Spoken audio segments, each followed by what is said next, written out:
ٹوٹا ہوا تارا قسط نمبر 29۔ عبدالقیوم پریشانی سے بار بار موبائل پر نمبر ملا رہے تھے۔ ان کی بیگم اور بیٹی عادلہ خاموشی سے ان کو دیکھ رہی تھی اور ان دونوں کے چہروں پر پریشانی رقم تھی۔ کوئی تو حل ہوگا، تم آفیسر سے بات کرو، جتنی بھی رقم لگتی میں لگانے کو تیار ہوں۔ ایک بار ایاز باہر تو آئے، خود اسے لیے گیا تھا مگر وہ مصطفیٰ کچھ سننے پر آمادہ ہی نہیں۔ غصے سے عبدالقیوم نے کہا تو بیگم نے پریشانی سے دیکھا۔ ٹھیک ہے، میں کسی اور سے بات کرتا ہوں، تلخی سے کہہ کر انہوں نے کال بند کر دی۔ یہ سب ہوا کیسے؟ آخر پولیس کو کیسے اطلاع مل گئی؟ بیگم نے پریشانی میں پوچھا تو عبدالقیوم نے بیوی کو دیکھا۔ مجھے خود خبر نہیں، یہ تو ارد گرد کے لوگوں اور اس ملازم لڑکے کے والدین نے اطلاع دی مجھے کہ رات پولیس نے چھاپا مارا تھا، اس لڑکے اور ایاز دونوں کو پکڑ کر لے گئے تھے۔ اب اس جگہ پر پولیس کے آدمی قبضہ کیے ہوئے ہیں۔ انتہائی نڈھال حالت میں عبدالقیوم صوفے پر گر سے گئے تھے۔ اور وکیل صاحب کیا کہہ رہے تھے؟ عادلہ نے سنجیدگی سے پوچھا تو انہوں نے بیٹی کو دیکھا۔ وکیل اب کچھ نہیں کر سکتا، پہلے ہی وہ ضمانت پر رہا تھا، اب کی بار اس پر مصطفیٰ پر قاتلانہ حملہ کرنے کا بھی کیس ہے۔ وکیل بتا رہا ہے کہ سارے شواہد ایاز کے خلاف جا رہے ہیں۔ ابھی تک ایاز نے اقرار تو نہیں کیا مگر خاموش نہیں رہے گا اب۔ لیکن اس طرح ہم ہاتھ پر ہاتھ دھرے بھی تو نہیں بیٹھ سکتے نا، تو کیا کروں؟ خود تھانے میں جا کر پیش ہو جاؤں؟ بیٹی کے الفاظ پر عبدالقیوم نے تڑپ کر کہا بھی تھا کہ ایسی ویسی کوئی حرکت نہ کرنا۔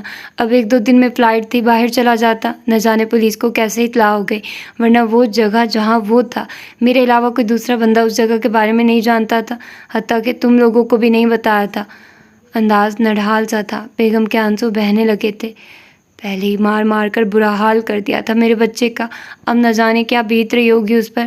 بیگم عبدالقیوم کو ایاز سب سے زیادہ عزیز تھا، اسی لیے وہ ایاز کے پکڑے جانے کا سن کر مسلسل رو رہی تھی۔ عادلہ نے لب بھینچ کر ماں باپ کو دیکھا۔ لیکن کچھ تو کرنا ہوگا، باپ کو تلخی سے کہا تھا جو ہمت ہار چکے تھے، لیکن وہ خاموشی سے نہیں بیٹھ سکتی تھی۔ اس کے اندر ایک آگ جل رہی تھی، دل چاہ رہا تھا کہ سب کچھ جلا کر بھسم کر ڈالے۔ وکیل کو کہا تو ہے وہ جائے، اس امجد خان سے بات کرے، پیسے سے اگر کام بنتا ہے تو میں کرنے کو تیار ہوں، لیکن جہاں تک مجھے اندازہ ہے وہ آدمی پیسے وغیرہ سے ماننے والا نہیں ہے۔ عبدالقیوم کی یہی تو پریشانی تھی، وہ پہلے ہی مصائب میں گھرے ہوئے تھے، کاروباری پریشانیاں علیحدہ تھی، اوپر سے عادلہ کی طلاق اور ایاز کی گرفتاری۔ انہیں ایک دم کاشفا یاد آئی، نہ جانے وہ کہاں تھی۔ کاشفا کہاں ہے؟ پتہ نہیں، صبح کی گاڑی لے کر نکلی ہوئی ہے۔ ماں کی بجائے عادلہ نے ہی تلخی سے کہا۔ جب سے ایاز کی گرفتاری کے بارے میں سنا تھا دل و دماغ پر ایک غبار سا چھا گیا تھا۔ ایک تو میں اس لڑکی کی حرکتوں سے عاجز آ چکا ہوں، ساری اولاد ایک سے بڑھ کر ایک ہے۔ کاشفا کو سن کر عبدالقیوم ایک دم غصہ ہوئے۔ اسے میں نے اتنا سمجھایا لیکن کچھ نہ سمجھ پائی، جواباً اب طلاق لے کر بیٹھی ہوئی ہے۔ ان حالات نے ان کے دماغ پر اس قدر اثر کیا تھا کہ بہت تلخی سے عادلہ کو دیکھا۔ مجھے الزام مت دیں، ایک دن بھی میرے علاوہ کسی اور کو ان کے ہاں جا کر رہنا پڑتا تو پتہ چل جاتا کہ کس قدر کنزرویٹو تھے وہ لوگ۔ باپ کے الفاظ پر اس نے بھی تلخی سے جواب دیا۔ کچھ عرصہ برداشت کیا ہوتا تو کیا چلا جاتا، لوگ اپنے فائدے کے لیے نہ جانے کیا کیا کر لیتے ہیں، صرف اور صرف تمہاری وجہ سے حالات اس حد تک خراب ہو چکے ہیں، ورنہ رشتہ داری کا ہی خیال کر لیتے۔ انہوں نے غم و غصے سے سارا الزام بیٹی پر دھرا۔ عادلہ نے بہت غصے سے ماں اور باپ کو دیکھا اور لب بھینچ کر تیزی سے کمرے سے چلی گئی۔ اس کا کیا قصور ہے؟ اسے کیوں ڈانٹ رہے؟ آپ کے کہنے پر شادی کی تھی اس نے، اس کے لیول اور مزاج کے لوگ نہیں تھے، جان چھوٹی ان سے، اب اس کو کیوں الزام دے رہے ہیں؟ بیگم نے فوراً بیٹی کی طرفداری کی۔ یہ دن صرف تمہاری شہ کی وجہ سے دیکھنا پڑ رہا ہے۔ انہوں نے بیوی کو بھی اپنے غصے کی لپیٹ میں لیا۔ تم نے اگر ذرا بھی اولاد کی طرف توجہ دی ہوتی تو کم از کم آج یہ حالات نہ ہوتے۔ سارا وقت پارٹیز اور دعوتوں کی نظر کر دیا تم نے، اور آج یہ دن دیکھ رہا ہوں میں۔ کاشفا کی نئی دوستیاں اور جذباتی فطرت، بد زبانی اور نااہلی سے تو میں ویسے ہی مایوس ہو چکا تھا، ایاز پر بھی پیسہ خرچ کر کے اس مقام تک لایا تھا۔ عادلہ کچھ سمجھ بوجھ رکھتی تھی، وہ بھی تمہاری باتوں میں آ کر سب تباہ کر بیٹھی۔ وہ شروع ہوئے تو سب حساب گنواتے چلے گئے۔ بہت خوب، مجھے الزام دے لیں، خود توجہ دے لیتے، ساری عمر دولت اکٹھی کرنے میں گزاری، نہ کرتے۔ سب رونا دھونا بھول کر بے مروتی سے جواب دیا۔ در حقیقت عبدالقیوم کو اس کا اصل چہرہ دکھانا چاہا تھا۔ ہاں، دولت اکٹھی کرنے میں گزاری ساری عمر میں نے، اور اس دولت پر عیش تم لوگوں نے کیا۔ جو بھی کمایا دونوں ہاتھوں سے لٹایا تم لوگوں نے، اور کاشفہ اور ریاض کے لیے آئے دن کے نت نئے کارنامے برباد کر کے رکھ دیا تم لوگوں نے مجھے، صوفے سے اٹھ کر چیخ کر کہا۔ تو عادلہ نے اپنے کمرے سے نکل کر ان کو آ کر دیکھا۔ اس کا چہرہ بے حد سنجیدہ تھا۔ اس کے ماں باپ جاہلوں کی طرح لڑ رہے تھے، ایک دوسرے کو طعنے دے رہے تھے۔ کیا کر رہے ہیں آپ دونوں؟ بیٹھ کر آرام و سکون سے مسئلہ حل ہو سکتا ہے، کیوں لڑ رہے ہیں؟ اس نے ناگواری سے مداخلت کی۔ کاش یہ سب میں نے پہلے سوچ لیا ہوتا تو آج یہ دن نہ دیکھنا پڑتا۔ بیوی کو گھور کر بیٹی کو جواب دے کر وہ چلے گئے۔ بیگم ان کو جانے پر بے تحاشا بڑبڑانے لگی تھی۔ سٹھیا گیا ہے تمہارا باپ، اب اس عمر میں آ کر مجھے طعنے دے رہا ہے، خود تو ساری عمر دولت کے لالچ میں لگا دی، اب کہتا ہے کہ سارا قصور میرا ہے، چیخ کر کہتے عادلہ کو سنا کر وہ بھی وہاں سے چلی گئی۔ عادلہ نے سرخ چہرے اور عزت سنجیدگی کے ساتھ انہیں جاتے دیکھا تھا۔ اس کے ذہن و دل میں ایک طوفان کی سی کیفیت برپا تھی۔ دل چاہ رہا تھا کہ ہر چیز کو تہس نہس کر دے۔ عباس کی طرف سے موصول ہونے والے طلاق کے کاغذات کے بعد سے اس کے اندر یہ کیفیت مسلسل برپا تھی۔ ڈرائیور انا کو پک کرنے گیا تھا، لیکن کافی انتظار کے بعد بھی وہ باہر نہ آئی تو اس نے کال کی، مگر انا کا نمبر بند تھا۔ اس نے پریشان ہو کر گھر کال کی۔ روشی اور ضیاء صاحب گھر پر ہی ہوتے تھے۔ روشی نے کال ریسیو کی تھی۔ دونوں سن کر پریشان ہو گئے۔ وہ کالج میں ہی ہوگی یا اپنی دوست کے ساتھ اس کے ہاں چلی گئی ہوگی، تم ویٹ کر لو، روشی نے ڈرائیور کو کہا، اور خود کال بند کر کے انا کو نمبر ملانے لگی، پر اس کا نمبر بند جا رہا تھا۔ اس کو شدید پریشانی نے آ لیا۔ کچھ سوچتے ہوئے اس نے ولید کو کال کی۔ آپ کے پاس مصطفیٰ بھائی یا شہوار کا نمبر ہوگا؟ سلام دعا کے بعد اس نے فوراً بھائی سے پوچھا۔ ہاں مصطفیٰ کا ہے، کیوں خیریت؟ ولید نے پوچھا۔ بس ایک کام ہے، مجھے مصطفیٰ بھائی سے شہوار کا نمبر لے کر دیں، مجھے فوراً اس سے بات کرنی ہے۔ روشی کو یقین تھا کہ انا شہوار کے ساتھ ہوگی، اسی لیے ولید کو بتانے سے اعتراض کیا۔ اچھا میں لکھواتا ہوں، ولید نے کہا تو وہ انتظار کرنے لگی۔ کچھ توقف کے بعد ولید نے اسے نمبر لکھوا دیا تو روشی نے کال بند کر کے شہوار کا نمبر ملایا۔ پھر چند بیلز کے بعد شہوار کی آواز سنائی دی۔ میں روشی بات کر رہی ہوں، انا کی کزن اور ولید کی بہن۔ روشی نے سلام دعا کے بعد اپنا تعارف کرایا تو دوسری طرف شہوار کو خوشگوار سی حیرت ہوئی۔ ارے آپ کیسی ہیں؟ آپ؟ میں ٹھیک ہوں، آئی ایم سوری تمہیں ڈسٹرب کیا، مجھے کچھ پوچھنا تھا۔ روشی ایک لمحے کو رکی۔ ڈرائیور انا کو لینے گیا تھا، لیکن وہ کالج میں نہیں ہے، کیا وہ تمہارے ساتھ ہے؟ روشی نے پوچھا تو دوسری طرف شہوار چونکی تھی۔ نہیں تو، وہ تو کب کی کالج سے جا چکی ہے، تقریباً 3 یا 4 گھنٹے ہو چکے ہیں۔ میں بھی گھر آ چکی ہوں، شہوار نے بتایا تو روشی الجھی۔ لیکن وہ تو ابھی تک گھر نہیں لوٹی، یہ کیسے ممکن ہے؟ پچھلے 3-4 گھنٹوں سے تو وہ کالج یا ہسپتال کی طرف بھی نہیں تھی، میں سمجھی کہ وہ گھر جا چکی ہوگی، ویسے مجھے بتا کر تو نہیں گئی تھی، یہ تو میرا اندازہ ہے۔ شہوار بھی پریشان ہو گئی۔ اوکے، ہو سکتا ہے وہ کہیں شاپنگ کرنے نکل گئی ہو، اصل میں پریشانی یہ ہو رہی ہے کہ اس کا سیل بھی بند ہے۔ اوکے تم پریشان مت ہونا، ہو سکتا ہے کہ وہ کچھ دیر میں گھر آ جائے، جیسے ہی وہ گھر آئے مجھے کال کر دیجیے گا۔ بالکل، روشی نے اختتامی جملے کہہ کر کال بند کر دی۔ ضیاء صاحب بھی پریشان تھے۔ اگلے 1 گھنٹے میں انا گھر نہیں پہنچی تو روشی نے گھبرا کر ولید کو کال کی اور اسے ساری بات بتا دی۔ مائی گاڈ، وہ اتنے گھنٹوں سے غائب اور تم اب بتا رہی ہو؟ دوسری طرف ولید ایک دم متفکر ہوا۔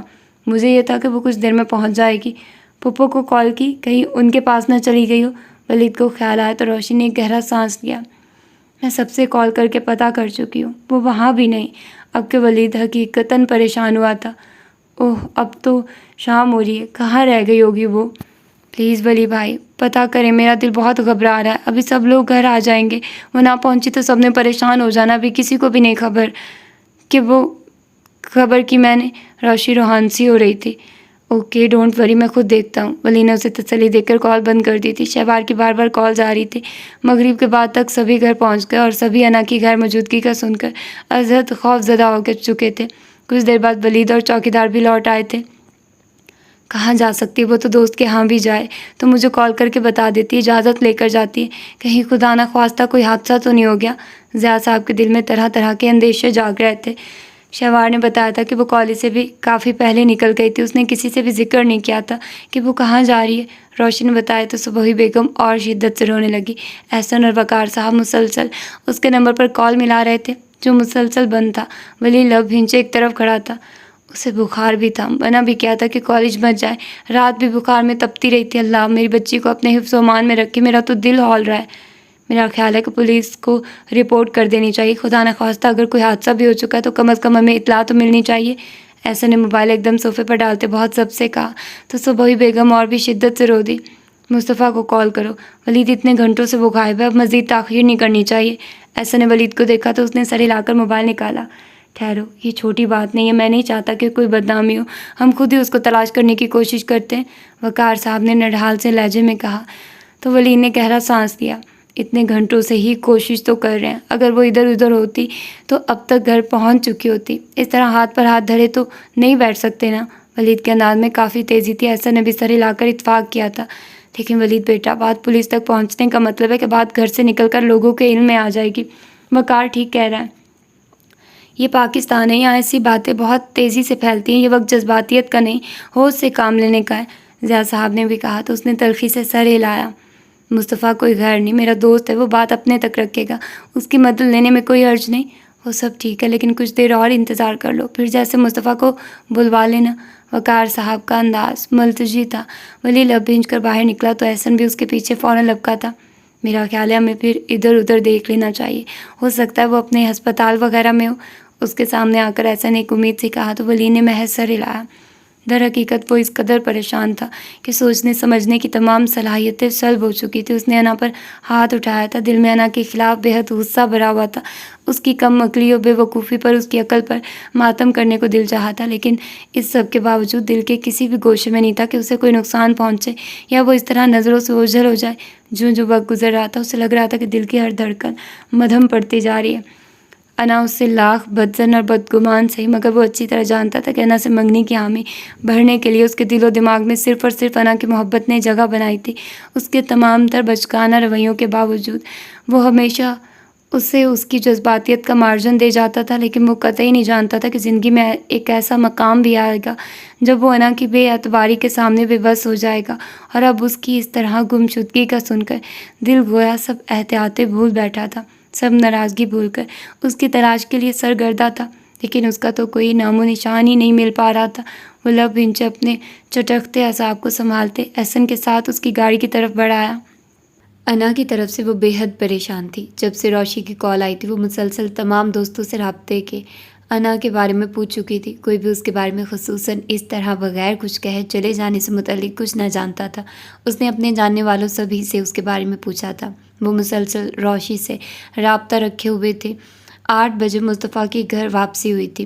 وہ دوپہر گھر آیا تھا اور پھر واپس چلا گیا تھا، اور اب آیا تھا۔ وہ کمرے میں داخل ہوا تو وہ روشی سے موبائل پر بات کر رہی تھی۔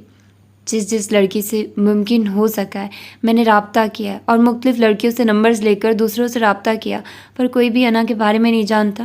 تم دعا کرو اس کا پتہ چل جائے، وہ خیریت سے ہو۔ پھپھو کا تو ٹینشن سے برا حال ہے۔ روشی رو رہی تھی، شہوار کی آنکھوں میں بھی نمی آ ٹھہری۔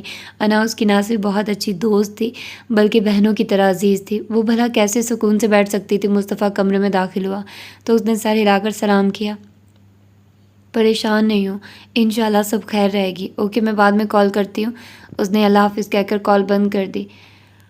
مصطفیٰ نے سنجیدگی سے دیکھا، وہ دوپٹے سے اپنی آنکھوں کی نمی صاف کر رہی تھی۔ کیا ہوا؟ موبائل بستر پر رکھ کر اس نے گہرا سانس لیا۔ انا نہ جانے کہاں غائب ہے، دوپہر تک وہ کالج میں ہمارے ساتھ تھی، پھر میں کسی کام سے سر سے ملنے چلی گئی تھی، اس کے بعد اس کا کوئی پتہ نہیں۔ مجھے یہ لگا کہ وہ گھر چلی گئی ہوگی، مگر وہ گھر بھی نہیں پہنچی۔ روشی نے ہی کال کر کے پوچھا کہ وہ میرے ساتھ ادھر ہے۔ اس کے بعد سے وہ لوگ مسلسل اس کی تلاش میں ہیں، لیکن کوئی خیر خبر نہیں مل رہی۔ اس کی آواز میں نمی گھلی ہوئی تھی۔ مائی گاڈ، اسی لیے ولید نے کال کر کے تمہارا نمبر لیا تھا۔ شہوار نے سر ہلا دیا۔ کچھ اندازہ ہے کہ وہ کہاں جا سکتی ہے؟ شہوار نے نفی میں سر ہلایا۔ میں کالج کی ان تمام دوستوں سے رابطہ کر چکی ہوں جن کے بارے میں مجھے شک تھا کہ انا ان کے پاس ہو سکتی ہے۔ روشی اور آنٹی کا تو صدمے سے برا حال ہے۔ وہ سب سمجھ رہے ہیں کہ کہیں خدا نہ خواستہ ان کے ساتھ کوئی حادثہ تو نہیں ہو گیا۔ وہ خود سے اکیلی کبھی بھی بغیر بتایا ایسے غائب نہیں ہو سکتی۔ اگر وہ جاتی تو کم از کم کسی کو تو خبر ہوتی۔ کالج میں ساتھ تھی، مجھے تو ضرور بتاتی۔ مصطفیٰ نے اس کی بات بغور سنی تھی۔ بڑی ہی کریٹیکل کنڈیشن ہے یہ تو۔ مصطفیٰ بھی تمام صورتحال سن کر پریشان ہو گیا تھا۔ آپ مجھے اس وقت انا کے ہاں لے جا سکتے ہیں؟ ایک امید سے اس نے پوچھا تو مصطفیٰ نے اسے بغور دیکھا اور پھر سر ہلا دیا۔ میں چینج کر لوں اور پھر کھانا کھا کر چلتے ہیں، تم بھی ریڈی ہو جاؤ۔ رات کے 9 بج رہے تھے۔ سڑک پر کاشفا کی گاڑی تیز رفتاری سے دوڑ رہی تھی۔ پچھلی سیٹ پر کاشفا کے دوست کے علاوہ انا بھی تھی۔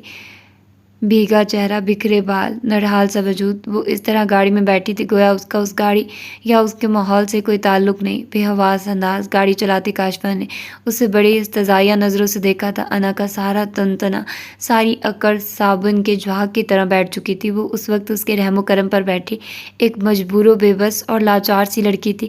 جیسے ہی گاڑی ایک جانی پہچانی سڑک کے سامنے ایک جھٹکے سے رکی تو انا چونکی تھی، یوں جیسے وہ ایک دم حواس میں لوٹ آئی ہو۔ گاڑی رکتے کاشفا نے پلٹ کر اسے دیکھا تھا۔ اگر تم نے میرے ساتھ چیٹنگ کی کوشش کی تو تم اچھی طرح جانتی ہو کہ میں کس حد تک جا سکتی ہوں۔ انداز دھمکانے والا تھا۔ انا خاموشی سے اسے دیکھے گئی۔ چلو اترو اور جو کہا تم نے وہی کرنا ہے، ورنہ اس کی دوست نے اس کی طرف کا دروازہ کھول دیا۔ وہ اتری تو اس کی دوست نے اس کے ہاتھ میں اس کا بیگ، بکس اور موبائل تھما دیا تھا اور پھر گاڑی زن سے آگے بڑھ گئی تھی۔ وہ خالی خالی نظروں سے اس گاڑی کو وہاں سے جاتا دیکھتی رہی تھی۔ کتنے ہی پل وہ اس طرح گمسم انداز میں وہاں کھڑی رہی تھی۔ کچھ دیر بعد ایک گاڑی قریب سے گزری تو وہ چونکی۔ وہ بیچ سڑک کے کنارے کھڑی تھی۔ تھوڑی دیر بعد وہ بڑے ٹوٹے قدموں سے چلی جا رہی تھی۔ اپنے گھر کے گیٹ کے سامنے وہ رک گئی تھی۔ گزرا ایک لمحہ اس کی آنکھوں کے سامنے کسی فلم کی طرح چلنے لگا تو اسے لگا کہ وہ اب اس گھر کی دہلیز کبھی پار نہیں کر پائے گی۔ اس کی ذات کا وہ سارا غرور، سارا فخر مٹی میں مل گیا تھا۔ اس کی چادر اس کے دائیں کندھے پر جھول رہی تھی اور ایک پلو زمین پر تھا۔ کہیں پل اسی طرح ساکت سامت وہاں کھڑی رہی اور پھر اندرونی گیٹ پر ہاتھ رکھا تو وہ کھلتا چلا گیا اور وہ نرحال سے انداز میں چلتی اندر داخل ہوئی تھی۔ لان میں اندھیرا پھیلا ہوا تھا، شاید کسی نے لائٹ ہی نہیں چلائی تھی۔ وہ اندر آئی تو لاؤنج کے دروازے کے پاس رک گئی۔ اندر سبھی بیٹھے ہوئے تھے۔ روتی ہوئی صبوحی بیگم کو شہوار نے ساتھ لگا رکھا تھا۔ ضیاء صاحب کو روشی کوئی میڈیسن کھلا رہی تھی۔ وقار صاحب سر تھامے صوفے پر بیٹھے ہوئے تھے۔ مصطفیٰ ان کے کندھے پر ہاتھ رکھ کے تسلی دے رہا تھا۔ احسن ٹہل رہا تھا اور ولید وہ دیوار کے ساتھ ٹیک لگائے کھڑا تھا۔ وہ جو خالی نظروں سے سبھی کو دیکھ رہی تھی۔ ولید پر نگاہ پڑتے ہی اسے لگا اس کے اندر ایک تلاطم برپا ہو گیا۔ سینے میں گویا آگ سی بھڑک اٹھی تھی۔ وہ کہیں ثانیے تک یک ٹک ولید کو دیکھے گئی تھی، تبھی احسن پلٹا اور اسے دروازے میں کھڑا دیکھ کر ٹھٹکا تھا۔ انا! وہ ایک دم پکار اٹھا۔ سب کی نگاہ اس کی طرف اٹھی تھی۔ ایک پل کو تو سبھی ساکت ہوئے تھے اور پھر اس کی طرف بڑھنے والی سب سے پہلے صبوحی بیگم تھی۔ وہ ایک دم اس کی طرف لپکی تھی۔ انا! میری جان، میری بیٹی! وہ اسے ساتھ لپٹا کر شدت سے رو دی تھی۔ انا اس طرح گمسم رہی تھی، کتابیں اس کے ہاتھ سے پھسل کر گر چکی تھی، سبھی اس کے گرد جمع ہو چکے تھے سوائے ولید کے۔ وہ اسی طرح ساکت و صامت اسے دیکھ رہا تھا۔ کہاں تھی تم؟ اس سے جدا ہوتے انہوں نے پوچھا تو وہ سر جھکائے کھڑی رہی۔ بتاؤ نا، کہاں تھی تم؟ اب کی بار انہوں نے جھنجھوڑ کر پوچھا تو ضیاء صاحب ایک دم آگے بڑھے تھے۔ کیا کر رہی ہو صبوحی؟ اسے بیٹھنے تو دو، انہوں نے اسے ساتھ لگا کر کہا۔ انہوں نے اسے صوفے پر بٹھایا تو شہوار نے آگے بڑھ کر زمین پر بکھری کتابیں اور موبائل اٹھا لیا تھا۔ اس کا بیگ اس کے بازو پر جھول رہا تھا، دوسرے کندھے پر چادر تھی۔ وہ ابھی تک اسی کالج والے حلیے میں ہی تھی، بس فرق یہ تھا کہ اس کا چہرہ ستا ہوا اور بال بکھرے ہوئے تھے۔ آنکھیں بے تحاشا رونے سے سرخ اور ناک انار کی طرح دہک رہی تھی۔ انا کی حالت قابل تشویش تھی۔ روشی بہن کے لیے پانی لاؤ۔ ضیاء صاحب کو اس دوران محسوس ہوا کہ وہ بخار سے دہک رہی ہے۔ وقار صاحب اور احسن نے ضبط سے لب بھینچ رکھے تھے جبکہ ولید خاموشی سے اسے دیکھ رہا تھا۔ شہوار اور مصطفیٰ خاموش تماشائی ہیں۔ وہ دونوں تو انا کی خبر لینے آئے تھے، کیا پتا تھا کہ یہاں صورتحال ایک دم بدلے گی۔ روشی پانی لے آئی تھی تو ضیاء صاحب نے گلاس اس کے لبوں سے لگانا چاہا تو وہ سر پیچھے کر گئی تھی۔ تم ٹھیک ہو نا؟ انہوں نے دوبارہ پانی پلانے کی کوشش نہیں کی تھی۔ گلاس ایک طرف رکھتے محبت سے پوچھا۔ وہ اس طرح سر جھکائے بیٹھی رہی۔ انا کہاں تھی تم؟ احسن اس کے پاس چلا آیا تھا۔ وہ اور ولید اس کی تلاش میں اس قدر خوار ہو چکے تھے کہ حد نہیں، اور اب اسے یوں اس حالت میں سامنے دیکھ کر احسن کے اندر ایک دم غصے کا ابال اٹھا تھا۔ بتاؤ کہاں تھی تم؟ اس کا ہاتھ پکڑ کر بہت تیش کے عالم میں پوچھا۔ احسن پلیز، اس کی کنڈیشن ٹھیک نہیں لگ رہی، یہ سنبھلتی ہے تو آرام و سکون سے پوچھ لینا، مصطفیٰ نے احسن کے غصے و تیش کو محسوس کرتے کہا تو وہ لب بھینچ کر تیزی سے اٹھ کر وہاں سے چلا گیا۔ تو مصطفیٰ نے شہوار کو اشارہ کیا تو وہ آگے بڑھی تھی۔ شہوار نے اس کی بکس اس کے سامنے ٹیبل پر رکھی دی تھی، خود اس کے بازو سے بیگ نکال کر چادر درست کی اور اس کا بازو تھام کر اٹھانا چاہا تھا۔ چلو آؤ کمرے میں چلتے ہیں، اس نے کہا تو وہ نہیں اٹھی۔ انا چلو آؤ نا، شہوار نے زور دیا اور پھر بازو سے تھام کر کھڑا کیا تو وہ خاموشی کے ساتھ اس کے ساتھ چل دی۔ شہوار اور روشی اسے لے کر کمرے کی طرف چلی گئی تھی۔ صبوحی بیگم شدت سے رو دی۔ اس سے پوچھنے تو دیں کہ وہ کہاں تھی، ایسی کیوں ہو رہی ہے؟ بولجھی ہوئی ہے، اس کی حالت دیکھو، سنبھلتی ہے تو سب سوال جواب کر لینا، لیکن ابھی اسے کوئی بھی مت چھیڑے۔ ضیاء صاحب نے سمجھایا تو وہ اور شدت سے رونے لگی تھی۔ انا کا اس طرح غائب ہو جانا اور اب واپس آ جانا، موبائل کا مسلسل آف رہنا کہیں ایسے سوال اٹھا رہا تھا کہ خوف سے صبوحی بیگم کا دل بیٹھنے والا تھا۔ مصطفیٰ نے ماحول پر چھائی کشیدگی محسوس کرتے ولید کو دیکھا۔ وہ اسی طرح دیوار کے ساتھ سر جھکائے کھڑا تھا۔ اس نے قریب آ کر اس کے کندھے پر ہاتھ رکھا تو اس نے چونک کر سر اٹھا کر دیکھا، چہرہ اب بھی سنجیدہ تھا۔ تم بیٹھو، میں آتا ہوں، وہ سنجیدگی سے کہہ کر وہاں سے نکل گیا تھا۔ مصطفیٰ نے خاموشی سے اسے جاتے دیکھا تھا۔ وہ بستر پر بیٹھی ہوئی تھی، شہوار اور روشی اس کے دائیں بائیں تھی۔ انا، کیا مسئلہ ہے؟ کہاں تھی تم؟ تمہیں اندازہ ہے کہ ہم کس قدر پریشان رہے اس سارے عرصے میں؟ ہم سب تو یہاں تک سوچ بیٹھے تھے کہ کہیں خدا نخواستہ تمہارے ساتھ کوئی حادثہ تو نہیں ہو گیا۔ ہم نے ہر جگہ تمہیں تلاش کیا۔ ولید بھائی اور احسن مختلف ہسپتال تک کھنگال آئے ہیں، روشی نے کہا تھا۔ وہ پھر بھی خاموش تھی۔ کیا ہوا ہے تمہیں؟ کچھ تو بولو، روشی نے اسے سختی سے جھنجھوڑ ڈالا تھا۔ انا کا چہرہ ایک دم بالکل زرد ہو گیا تھا۔ روشی پلیز، اس کی کنڈیشن ٹھیک نہیں ہے۔ شوار جو اسے بغور دیکھ رہی تھی ایک دم پریشان ہوئی تھی۔ تبھی ولید کمرے کے دروازے پر آ رکا تھا۔ شوار اور روشی دونوں نے اسے دیکھا تھا، جبکہ انا اپنا سر اپنے گھٹنوں میں چھپا گئی تھی۔ وہ اندر آ گیا تھا۔ وہ قریب آیا تو روشی اور شوار اس کے پاس سے اٹھ گئی تھی۔ دونوں بغیر کچھ کہے باہر نکل گئی تھی۔ ولید نے خاموشی سے اسے دیکھا تو وہ گھٹنوں میں سر دیے ہوئے تھی۔ ولید اس کے سامنے بستر کے کنارے ٹک گیا تھا۔ انا، ولید نے پکارا تو وہ ساکت ہو گئی تھی، گویا پورا وجود پتھر ہو گیا۔ یہ سب کیا ہے؟ کہاں تھی تم؟ وہ پوچھ رہا تھا، لہجے میں بے پناہ سنجیدگی اور سرد پن تھا۔ اتنے گھنٹے کہاں تھی تم؟ تمہیں اندازہ ہے کہ ہم کتنا خوار ہوئے ہیں؟ انا کی پوزیشن میں ذرا بھی فرق نہ آیا تھا۔ میں تم سے مخاطب ہوں انا، ایک دم تلخی سے کہتے ولید نے اس کا بازو پکڑا تو وہ اس کی طرف لڑک گئے۔ ولید نے دیکھا اس کی آنکھیں شدت ضبط سے سرخ تھی اور وہ ہونٹ کچل رہی تھی۔ انا، ولید نے کچھ کہنا چاہا تھا لیکن وہ ایک دم ہاتھوں میں چہرہ چھپا کر رو دی تھی۔ جب سے وہ لوٹی تھی یہ پہلا ریاکشن تھا جو اس کے مسلسل پتھریلے وجود میں سے بیدار ہوا تھا۔ ولید لب بھینچے اسے دیکھتا رہا۔ اس کا وجود لرز رہا تھا، سسکیاں بے اختیار تھی۔ ولید اس کے یوں رونے سے الجھ گیا تھا۔ اس کا اس طرح کئی گھنٹے غائب رہنا اور اب خود ہی واپس آ جانا ایک سوالیہ نشان تھا جس کا کوئی سرا ہاتھ نہیں لگ رہا تھا۔ اس نے بڑی بے چین سوالیہ نظروں سے اسے دیکھا تھا۔ نظر میں کھوج تھی۔ وہ بالکل اسی حلیے میں تھی جس حلیے میں وہ صبح کالج کے لیے نکلی تھی، لیکن حلیہ بکھرا ہوا تھا۔ وہ روتے روتے پھر اپنے گھٹنوں میں سر جھکا گئی تھی۔ ولید خاموشی سے بیٹھا رہا تھا۔ کچھ توقف کے بعد اس کی سسکیاں تھم گئی تھی۔ انا، ولید نے پکارا پر وہ چپ ہی رہی۔ انا، ولید نے اس کا بازو تھامنا چاہا تو وہ ایک دم اس کے ہاتھ کے دباؤ سے ایک طرف لڑک گئی۔ انا، ولید ایک دم پریشان ہوا اور اس کو سیدھا کیا اور ہاتھ تھام کر نبض چیک کی۔ انا بے ہوش ہو چکی تھی۔ اسے اس حالت میں دیکھ کر ولید کے اندر ایک دم وحشت سرایت کرتی چلی گئی۔ روشی، اس نے اونچی اور تیز آواز میں پکارا تو روشی کے ساتھ ساتھ شہوار بھی کمرے میں داخل ہوئی تھی۔ دونوں شاید باہر ہی تھی جو فوراً آ گئی تھی۔ کیا ہوا؟ انا کو اس طرح اس حالت میں پڑے دیکھ کر وہ دونوں بے اختیار آگے بڑھی تھی۔ رابعہ کھانے کے بعد اپنا کمپیوٹر کھولے بیٹھی تھی۔ ابھی وہ ایک سائٹ سرچ کر رہی تھی جب اس کا موبائل بجنے لگا تھا۔ اس نے کال ریسیو کی۔ دوسری طرف ہادیہ تھی جو سلام دعا کے بعد پوچھ رہی تھی، کیا کر رہی ہو؟ بھابھی کو کپڑوں کے کچھ ڈیزائن درکار تھے، وہی سرچ کر رہی ہوں۔ اوکے۔ دوسری طرف وہ سنجیدہ تھی، تم کیا کر رہی ہو؟ میں فیس بک یوز کر رہی تھی، ابھی ایک پوسٹ دیکھی تو سوچا تم سے ہی بات کر لوں۔ ہادیہ سے بات کرتے کرتے رابعہ نے ایک دو ڈیزائن کو سلیکٹ کر لیا تھا۔ کیسی پوسٹ؟ انداز بے پرواہ تھا۔ تمہاری اور سر عباس کی کچھ پکس ہیں، ہادیہ نے بتایا تو وہ ایک دم چونکی۔ کیا مطلب؟ کس کی پکس ہیں؟ اس کی تمام تر توجہ ڈیزائن سے ہٹ گئی تھی۔ تم اپنی آئی ڈی اوپن کرو اور میری وال چیک کرو، تمہیں سب پتہ چل جائے گا، ہادیہ نے بتایا تو وہ ساکت ہو گئی تھی۔ اس نے فوراً فیس بک اپنی آئی ڈی لاگ ان کی تو ہادیہ کی کال ابھی جاری تھی۔ اس نے ہادیہ کی آئی ڈی اوپن کی تو سب سے پہلے پوسٹ دیکھ کر ہی اس کے پیروں تلے سے گویا زمین سے رکھ گئی تھی۔ اس کی اور سر عباس کی وہی تصاویر تھی جو سر عباس کی پہلی بیوی عادلہ نے اسے بھجوائی تھی، جس کے ساتھ دھمکی بھی تھی کہ وہ ان تصاویر کو سوشل میڈیا پر لگا دے گی، اور اب یہ تصاویر سوشل میڈیا پر تھی۔ وہ جانتی تھی یہ سب فیک ہے، مگر یقین کون کرتا؟ وہ بت بنی آنکھیں پھاڑے تصاویر دیکھ رہی تھی۔ سر عباس کے ساتھ اس کی انتہائی واحیات قسم کی تصاویر تھی۔ رابعہ، ہادیہ نے پکارا تو وہ چونکی۔ دیکھا تم نے ہادیہ یہ تصاویر؟ اس کی آواز لرز رہی تھی۔ وہ ایک محتاط اور مڈل کلاس گھرانے کی لڑکی تھی، وہ یہ سب بدنامی افورڈ نہیں کر سکتی تھی۔ یہ عادلہ نے اپلوڈ کی ہیں اور مجھے بھی ٹیگ کیا تھا۔ یہ جھوٹ ہے، یہ تصاویر سب فیک ہیں۔ وہ ایک دم رونے لگی تھی۔ ہاں میں جانتی ہوں، ذرا پوسٹ کو چیک کرو، دیکھو کتنے سارے لوگوں کو عادلہ نے ٹیگ کیا ہوا ہے، ان میں سے تو سر عباس کے بہت قریبی جاننے والے ہیں۔ یہ اصل میں تمہیں نہیں بلکہ سر عباس کو بدنام کرنا چاہ رہی ہے۔ ہادیہ، یہ میری آئی ڈی پر تو میرے بھائی اور بھی بہت سے جاننے والے ایڈ ہیں، اگر کسی نے یہ سب دیکھ لیا تو؟ وہ رو رہی تھی۔ متوقع بدنامی کے خوف نے اسے منجمد کر دیا تھا۔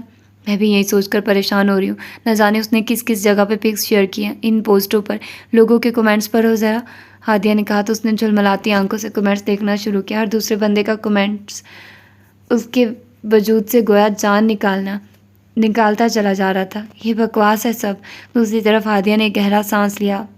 آئی نو، سرباز کو تو پتہ نہیں علم بھی ہے کہ نہیں، اتنے بزی انسان ہے وہ، پتہ نہیں وہ فیس بک کے اسٹیٹس دیکھتے بھی ہیں یا نہیں۔ اگر انہوں نے ایک بار دیکھ لیا تو سچ کہو یہ عادلہ زندہ نہیں بچے گی، ہادیہ کہہ رہی تھی اور وہ بس روتی رہی تھی۔ تم سرباز سے بات کرو، ان کو بتاؤ اگر بات پھیل گئی تو بہت دور تک جائے گی، ہادیہ مشورہ دے رہی تھی۔ میں بھلا ان سے کیا کہوں؟ اس واقعہ نے گویا ساری عقل ختم کر دی تھی۔ اوکے تم ٹینشن مت لو، میں سر سے بات کرتی ہوں، ہادیہ نے کہا۔ عادلہ جیسی عورت سے وہ خود ہی نبٹ لیں گے۔ ہادیہ کے الفاظ پر وہ چپ رہی تھی۔ وہ اسے مزید چند اور تسلیاں دیتے کال بند کر گئی تھی، جبکہ وہ ابھی تک بے حس و حرکت بہتے آنسوؤں سے کمپیوٹر کی اسکرین پر روشن جگمگاتی تصاویر دیکھ رہی تھی۔ انا کے نروس سسٹم پر اثر ہوا تھا، تاہم خطرے والی کوئی بات نہ تھی۔ 2-3 گھنٹوں بعد اسے ہوش آ گیا تھا، لیکن ذہنی طور پر وہ اس قابل نہ تھی کہ کسی سے بات کرتی یا سوال و جواب کا سلسلہ چلتا۔ ڈاکٹرز نے اسے پھر سے ٹرینکولائز کے حوالے کر دیا تھا۔ سبھی کا پریشانی اور ٹینشن سے برا حال تھا، پہلے انا کی گمشدگی اور اب اس کی یہ کنڈیشن۔ صبحی بیگم کا تو رو رو کر برا حال تھا، ضیاء صاحب تو مسلسل تسلیاں دے رہے تھے، ولید گمسم تھا، وقار صاحب خاموش تھے، اور احسن اس کے اندر گویا غم و غصے کا طوفان اٹھا ہوا تھا۔ انا کا اس طرح مسلسل کئی گھنٹوں تک غائب رہنا اور پھر اس طرح گھر واپسی، اور اب یہ بے ہوشی۔ مصطفیٰ اور شہوار دونوں مسلسل تسلی و دلاسے کا فریضہ سر انجام دیتے رہتے۔ روشی گھر پر تھی، انا کی طبیعت سنبھلی تو ضیاء، وقار اور صبحی بیگم کو بضد اصرار گھر بھجوا دیا گیا تھا۔ انا کو 2 دن کم از کم اسپتال ڈاکٹرز کی زیر نگرانی رکھنا تھا۔ احسن اور ولید وہیں رک گئے تھے۔ احسن بار بار ولید سے نظریں چرا رہا تھا، جس کا انداز بہت کچھ سوچتا ہوا اور گمسم تھا۔ نہ جانے کیوں احسن کو لگ رہا تھا کہ انا کی گمشدگی اور پھر واپس آنے کے پیچھے انا کا اپنا ہاتھ ہے۔ اگر کوئی حادثہ نہ ہوتا یا کوئی اور وجہ ہوتی تو انا واپسی پر اس طرح ریئیکٹ نہ کرتی۔ ضیاء صاحب اور باقی لوگوں کے جانے کے بعد مصطفیٰ نے شہوار سے واپس چلنے کا کہا۔ وہ انا کے پاس ہی تھی۔ ڈاکٹر نے اسے ایک تو میڈیکل اسٹوڈنٹ کے سبب، دوسرا مصطفیٰ کی کارڈ دکھانے پر روم میں انا کے پاس جانے دیا تھا۔ وہ کمرے سے نکل کر مصطفیٰ کے ساتھ ایک طرف بینچ پر بیٹھے ولید اور احسن کے پاس آ گئے تھے۔ اوکے یار چلتے ہیں، مصطفیٰ نے کہا تو ولید اور احسن دونوں کھڑے ہو گئے تھے۔ تھینکس یار، ہماری وجہ سے تم لوگوں کو اتنی پریشانی اٹھانا پڑی، احسن نے مصطفیٰ سے ہاتھ ملاتے کہا۔ تو مصطفیٰ مسکرا دیا۔ کوئی پریشانی نہیں اور نہ ہی کوئی زحمت اٹھائی ہے، یہ تو ہمارا اخلاقی فرض تھا۔ انا کو جب مکمل طور پر ہوش آئے تو مجھے اطلاع کر دیجیے گا، شہوار نے بھی کہا تو احسن نے سر ہلایا۔ اوکے ولید، ڈونٹ وری، سب ٹھیک ہو جائے گا، مصطفیٰ نے ولید کے کندھے پر ہاتھ رکھ کر کہا تو وہ ہلکا سا مسکرا دیا۔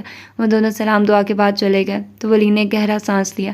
احسن نے بغور اسے دیکھا، وہ کھڑکی سے باہر دیکھ رہا تھا۔ وہ 2nd فلور پر تھے، باہر سڑک پر آتی جاتی گاڑیوں کی روشنیاں تھیں۔ کیا سوچ رہے ہو؟ احسن نے پوچھا تو ولید چونکا۔ کچھ بھی نہیں،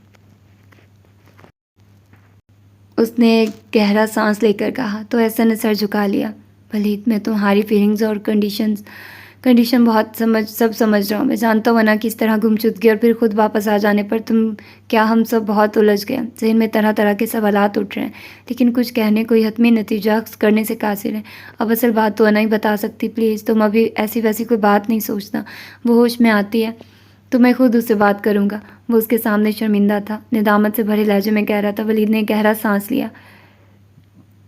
تم کیوں پریشان ہو رہے ہو؟ میں ایسا ویسا کچھ بھی نہیں سوچ رہا۔ میں انا کو اچھی طرح سے نہ سمجھ رہا ہوتا تو بھی جانتا تھا کہ وہ کرداری لحاظ سے کوئی کمزور لڑکی نہیں ہے۔ رہ گئی اس کی گمشدگی والی بات، بس وہ الجھا رہی ہے۔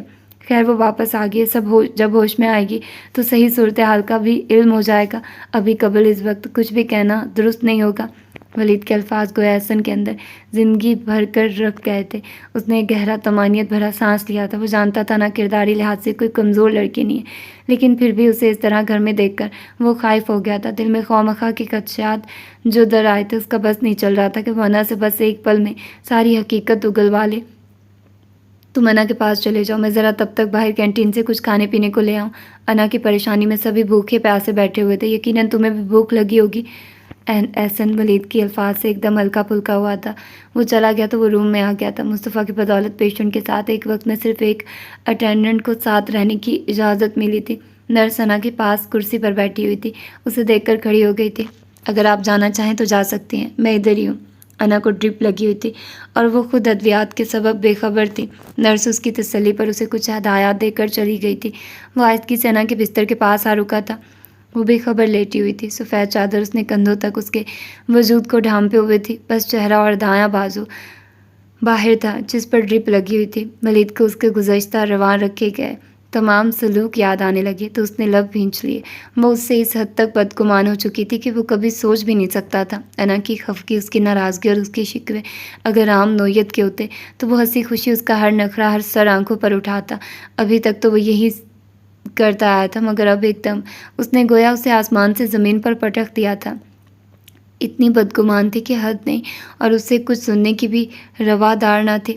لیکن اب انا کی تکلیف اسے تکلیف سے دوچار کر رہی تھی۔ ولید آہستگی سے کرسی بستر کے قریب گھسیٹ کر بیٹھ گیا تھا۔ ولید نے آہستگی سے اس کے ہاتھ پر اپنا ہاتھ رکھ دیا تھا، نرم سبک سا ہاتھ، اپنی تمام تر نرمی لیے اس کے ہاتھ کے نیچے تھا، وہ جو اس کی بدگمانی پر، اس پر بے انتہا غصے کے عالم میں اس کے رخسار پر اپنا ہاتھ اٹھا بیٹھا تھا، اور جس پر اسے قطعی پچھتاوا بھی نہیں تھا۔ لیکن اس وقت اپنی تمام تر انسلٹ بھلائے وہ بھی یہ سوچ رہا تھا کہ انا کہاں تک اتنے گھنٹے، اور گھر واپس آئی بھی تو پھر کوئی جواب نہیں دے رہی تھی۔ اگر کہیں گئی بھی تھی تو کم از کم کچھ رسپانس تو دیتی، کوئی جواب، کچھ تو کہتی۔ اسے انا کا وہ گمسم انداز بے انتہا الجھا گیا تھا۔ وہ ابھی اسی انداز میں گمسم بیٹھا ہوا تھا کہ نرس اندر داخل ہوئی تھی۔ اس کے ہاتھ میں شاپر تھا۔ آپ کے ساتھ جو ساتھی ہیں انہوں نے یہ بھجوایا اور کہہ رہے تھے کہ وہ نیچے ویٹنگ روم میں جا رہے ہیں۔ اگر کوئی بھی مسئلہ ہو موبائل فون پر ان سے رابطہ کر لیجیے گا۔ شاپر اسے تھما کر نرس نے کہا۔ ولی نے شاپر کھول کر دیکھا، اندر کھانے پینے کے لوازمات تھے، لیکن اس وقت اس کے اندر کھانے پینے کی قطعی طلب نہ تھی۔ اس نے بے دلی سے شاپر سائڈ ٹیبل پر رکھ دیا تھا۔ آپ رات بھر یہاں ہی رک رہے ہیں؟ نرس کو ولید کی پرسنالٹی بہت اٹریکٹ کر رہی تھی، اس نے پوچھا۔ تو ولید نے اسے دیکھا۔ جی، مختصر جواب دے کر اس نے پھر انا کو دیکھا۔ یہ آپ کی کیا لگتی ہے؟ نرس نے اسے یوں بغور دیکھتے پوچھا تو وہ چونکا۔ آپ کو کیا لگتا ہے؟ کیا رشتہ ہو سکتا ہے ہمارا؟ انداز وہی سنجیدہ تھا، اور ابھی تک آفس والے حلیے میں ہی تھا۔ انا کی ٹینشن میں سارا وقت خوار ہوتے اس وقت حلیہ کافی شکر نلود تھا، مگر دیکھنے والوں کو اس میں بھی کافی گریس اور اٹریکشن فیل ہو رہی تھی۔ وائف ہیں شاید آپ کی؟ ولی نے گہرا سانس لیا اور اپنی تمام تر توجہ سامنے کھڑی نرس کی طرف مبذول کر دی تھی۔ آپ کو ایسا کیوں کر فیل ہوا؟ آپ جس طرح کچھ پل قبل ان کو دیکھ رہے تھے، نرس بڑی پر اعتماد تھی، مسکرا کر کہا۔ تو ولید کے ہونٹوں پر بڑی بے اختیار سی مسکراہٹ سمٹی تھی۔ یہ میری کزن ہے اور فیانسی بھی، ولی نے دھیرے سے کہا۔ تو نرس مسکرائے۔ یعنی میرا تکا کچھ حد تک درست ثابت ہوا ہے؟ ولید محض مسکرا دیا۔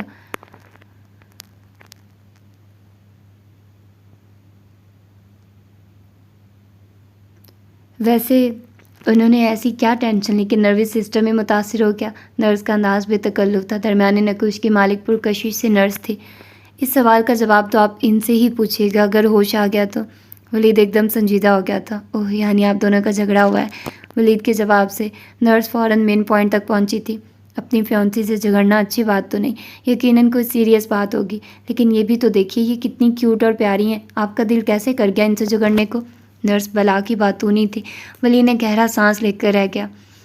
آپ کو غلط فہمی ہوئی ہے خاتون، میرا ان محترمہ سے کوئی جھگڑا نہیں ہوا۔ یہ اس حالت تک کیوں کر پہنچی ہیں اس کے متعلق میں بھی بے خبر ہوں۔ ہوش آ گیا تو آپ پوچھ کر بتائیے گا، شاید مجھے بھی خبر ہو جائے۔ ولید کا انداز قطعی تھا، کچھ سنجیدہ اور دو ٹوک بھی۔ آپ شاید مائنڈ کر گئے۔ ولی نے کچھ نہ کہا۔ میں ادھر ہی ہوں، آپ نے باہر جانا ہو تو چکر لگا لیں، میں آج رات ادھر ہی رکوں گا۔ ولی نے بغیر نرس کو دیکھے کہا تھا۔ آپ کی فیانسی کو اب صبح ہی ہوش آئے گا، دوائیوں کے زیر اثر ہے۔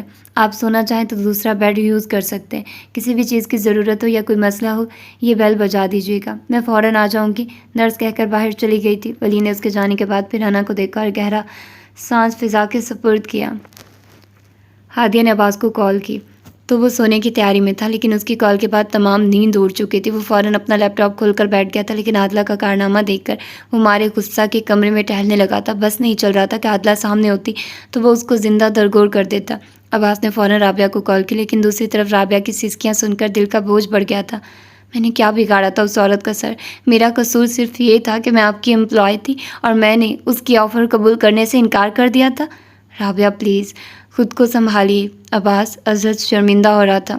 سر میں بدنام ہو جاؤں گی سر، اگر میری فیملی کو علم ہو گیا تو میں اپنی ہی نظروں میں گر جاؤں گی۔ اس کی سسکیاں تھمنے میں ہی نہیں آ رہی تھی۔ عباس کے دل پر منو بوجھ پڑ رہا تھا۔ رابعہ پلیز، میں وعدہ کرتا ہوں آپ پر کوئی آنچ نہیں آنے دوں گا، میری بات کا اعتبار کریں، بلیو می۔ لیکن سر میری فیملی، اس کی آواز رند گئی تھی۔ اگر کوئی مسئلہ ہوا تو میں دیکھ لوں گا۔ عباس کے الفاظ بھی اس کی تسلی و تشویق نہیں کر پا رہے تھے۔ وہ اور شدت سے رونا شروع ہو گئی تھی۔ سر میں ایک عزت دار گھرانے کی بیٹی ہوں سر، میں نے ہمیشہ اپنے چہرے کو بری نظر سے بچانے کی کوشش کی تھی، اور اب یہ عالم ہے کہ ساری دنیا کے سامنے میرا چہرہ رکھ دیا گیا ہے، اور ہر کوئی اپنی ذہنی سطح کے تحت میرے چہرے پر کمنٹس پاس کر رہا ہے۔ عباس کے اندر ایک دم شدید ہیجانی کیفیت پیدا ہونے لگی تھی۔ دل چاہ رہا تھا کہ ایک لمحہ ضائع کیے بغیر عادلہ کا گلا دبا دے۔ رابعہ پلیز دیکھیے، میری بات کا اعتبار کریں، میں اس وقت کچھ نہیں کر سکتا، لیکن صبح ہوتے ہی سب معاملہ ہینڈل کرنے کی کوشش کرتا ہوں۔ عباس کے لہجے میں بے بسی کی انتہا تھی۔ میرے لیے شرم سے ڈوب مرنے کا مقام ہے سر، میں سچ کہتی ہوں، اگر میری ذات، میرے کردار اور میرے خاندان کی عزت کو کوئی نقصان پہنچا تو میں آپ کو بھی کبھی معاف نہیں کروں گی۔ وہ اس وقت اذیت کے عالم میں تھی۔ روتے ہوئے کہہ کر اس نے کال بند کر دی تھی۔ عباس موبائل بستر پر رکھ کر اٹھ کھڑا ہوا تھا۔ بات اگر اس کی ذات تک ہوتی تو وہ شاید خاموش رہتا، لیکن اب بات لوگوں تک پہنچ چکی تھی۔ ایک لڑکی کی پوری ذات داؤ پر لگ گئی تھی۔ وہ جانتا تھا کہ عادلہ نے یہ عمل کیوں اٹھایا ہوگا، محض اپنی طلاق کا بدلہ لینے، اور اپنے بھائی کی گرفتاری کا سن کر گھر واپسی پر ہی تو یہ خوشخبری ملی تھی کہ ایاز گرفتار ہو چکا۔ عباس پریشانی سے ٹہل رہا تھا، تبھی باہر گاڑی کے ہارن نے متوجہ کر لیا تھا۔ مصطفیٰ کی گاڑی تھی۔ مصطفیٰ شہوار کے ہمراہ اپنے دوست کے ہاں گیا ہوا تھا، شاید ابھی واپسی ہوئی تھی۔ عباس نے ایک دو پل کچھ سوچا اور پھر باہر نکل آیا۔ شہوار اور مصطفیٰ اندر داخل ہوئے تو عباس کو دیکھ کر رک گئے۔ السلام علیکم، تو انہوں نے سلام کیا۔ وعلیکم السلام، ملا ہے دوست سے؟ جی، تو انہوں نے ولید کے ہاں جانے کی اصل وجہ گھر میں کسی کو بھی نہیں بتائی تھی۔ مجھے تم سے کچھ ڈسکس کرنا ہے، اس وقت کچھ زحمت تو ہوگی، لیکن چینج کرنے کے بعد میرے کمرے میں آ جاؤ، وہیں بات کرتے ہیں۔ عباس کا انداز سنجیدہ تھا۔ مصطفیٰ چونکا۔ عباس واپس کمرے میں چلا گیا تو مصطفیٰ نے پرسوچ نظروں سے انہیں جاتے دیکھا تھا۔ وہ اس سے کچھ پریشان سے لگے تھے۔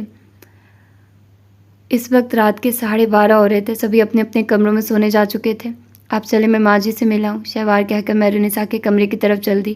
مصطفیٰ کچھ سوچتے اپنے کمرے میں آیا، لباس بدلا اور فریش ہو کر وہ عباس بھائی کے کمرے میں آ گیا تھا۔ وہ لیپ ٹاپ کھولے بستر پر بیٹھے ہوئے تھے۔ ادھر ہی آ جاؤ مصطفیٰ۔ عباس کے کہنے پر وہ ان کے ہی پاس بستر پر ہی بیٹھ گیا تھا۔ یہ دیکھو مصطفیٰ، تھی تو شرمندگی کی بات، لیکن مصطفیٰ سے شیئر کیے بغیر کوئی اور حل بھی نہ تھا۔ مصطفیٰ نے چونک کر اپنے سامنے کھلے لیپ ٹاپ کی اسکرین کو دیکھا تھا۔ یہ مصطفیٰ ایک دم ساکت ہوا تھا۔ اس نے فوراً نگاہ ہٹائی تھی۔ عباس سر جھکائے ہوئے تھا۔ یہ سب فیک ہے، تم ذرا پوسٹ دیکھو، یہ عادلہ کا کام ہے۔ وہ پہلے بھی کچھ ایسی پکس بنوا کر میری ایک امپلائی کو بھجوا چکی تھی، اور اب مجھ سے طلاق کا بدلہ لینے کے لیے یہ سب کری ہے تاکہ وہ ہمیں بدنام کر سکے۔ عباس نے زہر خن لہجے میں کہا۔ اوہ! اس کے بعد عباس نے اسے تمام تفصیل کہہ دی تھی۔ مصطفیٰ لب بھنچے حیرت زدہ تھا۔ محض انتقام کے لیے کوئی عورت اتنی بھی گر سکتی ہے، اور اس سے بھی زیادہ شرمندگی کا مقام یہ تھا کہ یہ نفسیاتی طور پر دیوالیہ عورت کبھی ان کے خاندان کا حصہ تھی، ان کے آفاق کی حقیقی ماں۔ تم اندازہ لگا سکتے ہو کہ میں نے شادی کے بعد اس عورت کے ساتھ کس قسم کی ذہنی اذیت برداشت کی ہوگی۔ میں نے کوئی خوشی سے طلاق کا فیصلہ نہیں کیا تھا۔ کاش کوئی جان سکتا میں ان دنوں کس قدر ڈسٹرب رہا ہوں، لیکن میں محض اس عورت کی وجہ سے یہ سب کرنے پر مجبور ہوا تھا۔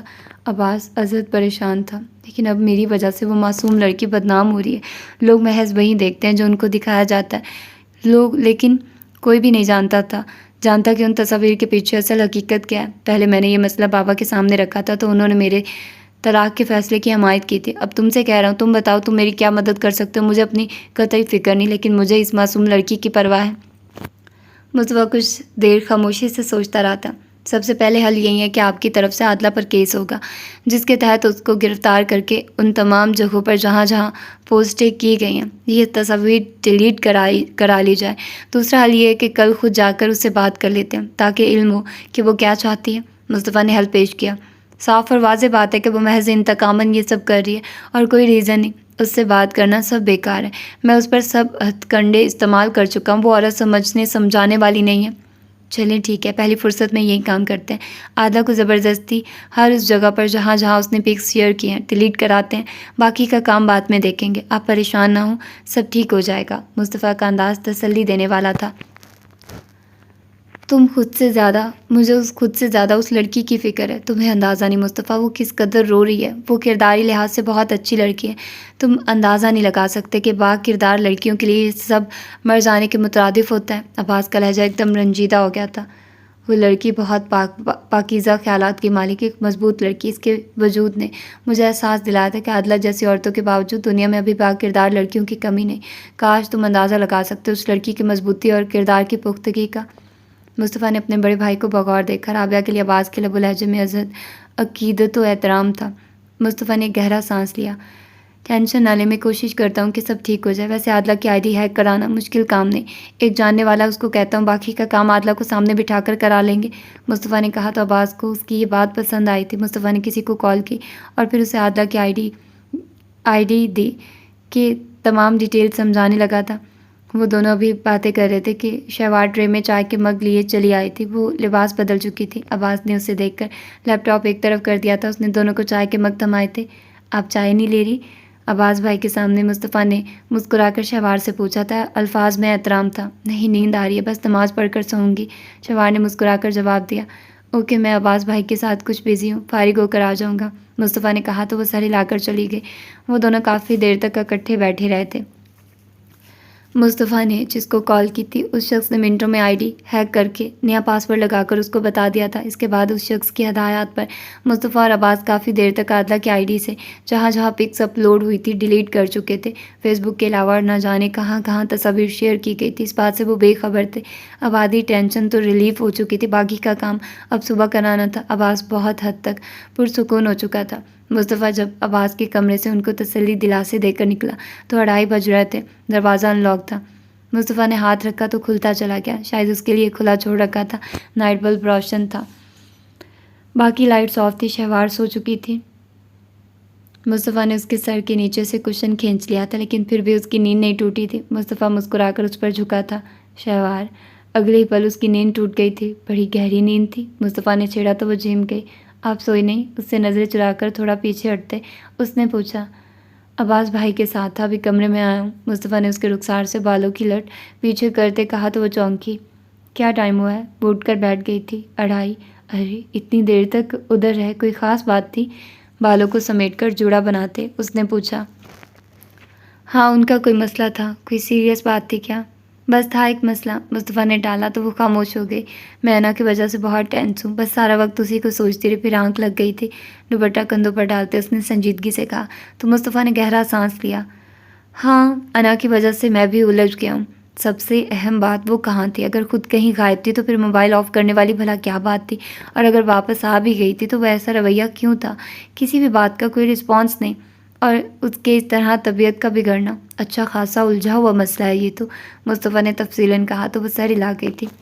بس اسی وجہ سے تو میں پریشان ہوں. آج تک میں سمجھتی رہی کہ انا اور مجھ میں اتنی گہری دوستی ہے کہ دل کی ہر بات آرام سے ایک دوسرے سے کہہ سکتی ہیں، لیکن آج اس کا رویہ اور وہ سب دیکھ کر لگتا ہے کہ کہیں نہ کہیں ضرور کوئی بات ہے، ورنہ نروس بریک ڈاؤن ہو جانا، اتنا شدید رد عمل بھلا عام حالات میں کیوں کر ممکن ہے؟ وہ افسردہ تھی. سو مصطفیٰ سے سب کہہ دیا تھا. انا کی حالت نے اسے غمزدہ کر دیا تھا. وہ دل سے اس کے لیے دکھی تھی.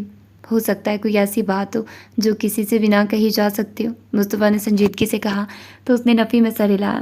جو بھی تھا، لیکن انا کو اس طرح تکلیف میں دیکھ کر میرا دل بہت غم زدہ ہے.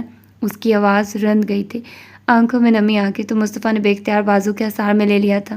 ہو جاتا ہے ایسا. ہو سکتا ہے وہ کسی الجھن میں ہو، یا کوئی پریشانی ہو، یا کوئی ایسی بات جو وہ کسی اور سے شیئر نہیں کر سکتی ہو. انا کے حوالے سے مصطفیٰ نے پرسوچ انداز میں کہا. تو شہوار نے سر ہلایا. لیکن اگر ایسا کچھ ہوتا تو کم از کم گھر میں سے کوئی نہ کوئی تو باخبر ہوتا. حتیٰ کہ ولید بھائی بھی بے خبر ہے. مصطفیٰ نے بے گہرا سانس خارج کیا. چلو صبح چکر لگائیں گے، تب تک وہ ہوش و حواس میں ہوگی، پھر پوچھنے کی کوشش کرنا، شاید کچھ بتا ہی دے. مصطفیٰ نے تسلی دی تو اس نے سر ہلا دیا. آپ نے امی کے بارے میں کچھ پتہ کرا ہے؟ کوئی خبر ملی؟ کچھ توقف کے بعد اس نے پھر پوچھا. لہجے میں ایک آس تھی. وہ اس آس سے بھلا کب آزاد تھی؟ احساس سے. 24 گھنٹے یہ خیال ہمہ وقت اس کے اعصاب کو اپنی گرفت میں جکڑے رکھتا تھا. وہ ایک لمحے کے لیے بھی اس خیال سے غافل نہیں ہو پاتی تھی. نہیں، موقع ہی نہیں ملا. بہت بزی ہوں ان دنوں. فارغ ہوتا ہوں تو کچھ کرتا ہوں. مصطفیٰ سنجیدگی سے کہتے. نیم دراز ہو گیا تھا. شہوار کو لگا جیسے مصطفیٰ نے اسے ٹالا ہو. اور انہوں نے جس نمبر سے کال کی تھی اس کا تو کچھ علم ہوا ہوگا۔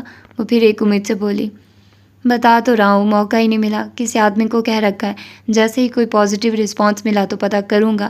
PCO کا نمبر تھا، بس ابھی تک یہی اطلاع ہے۔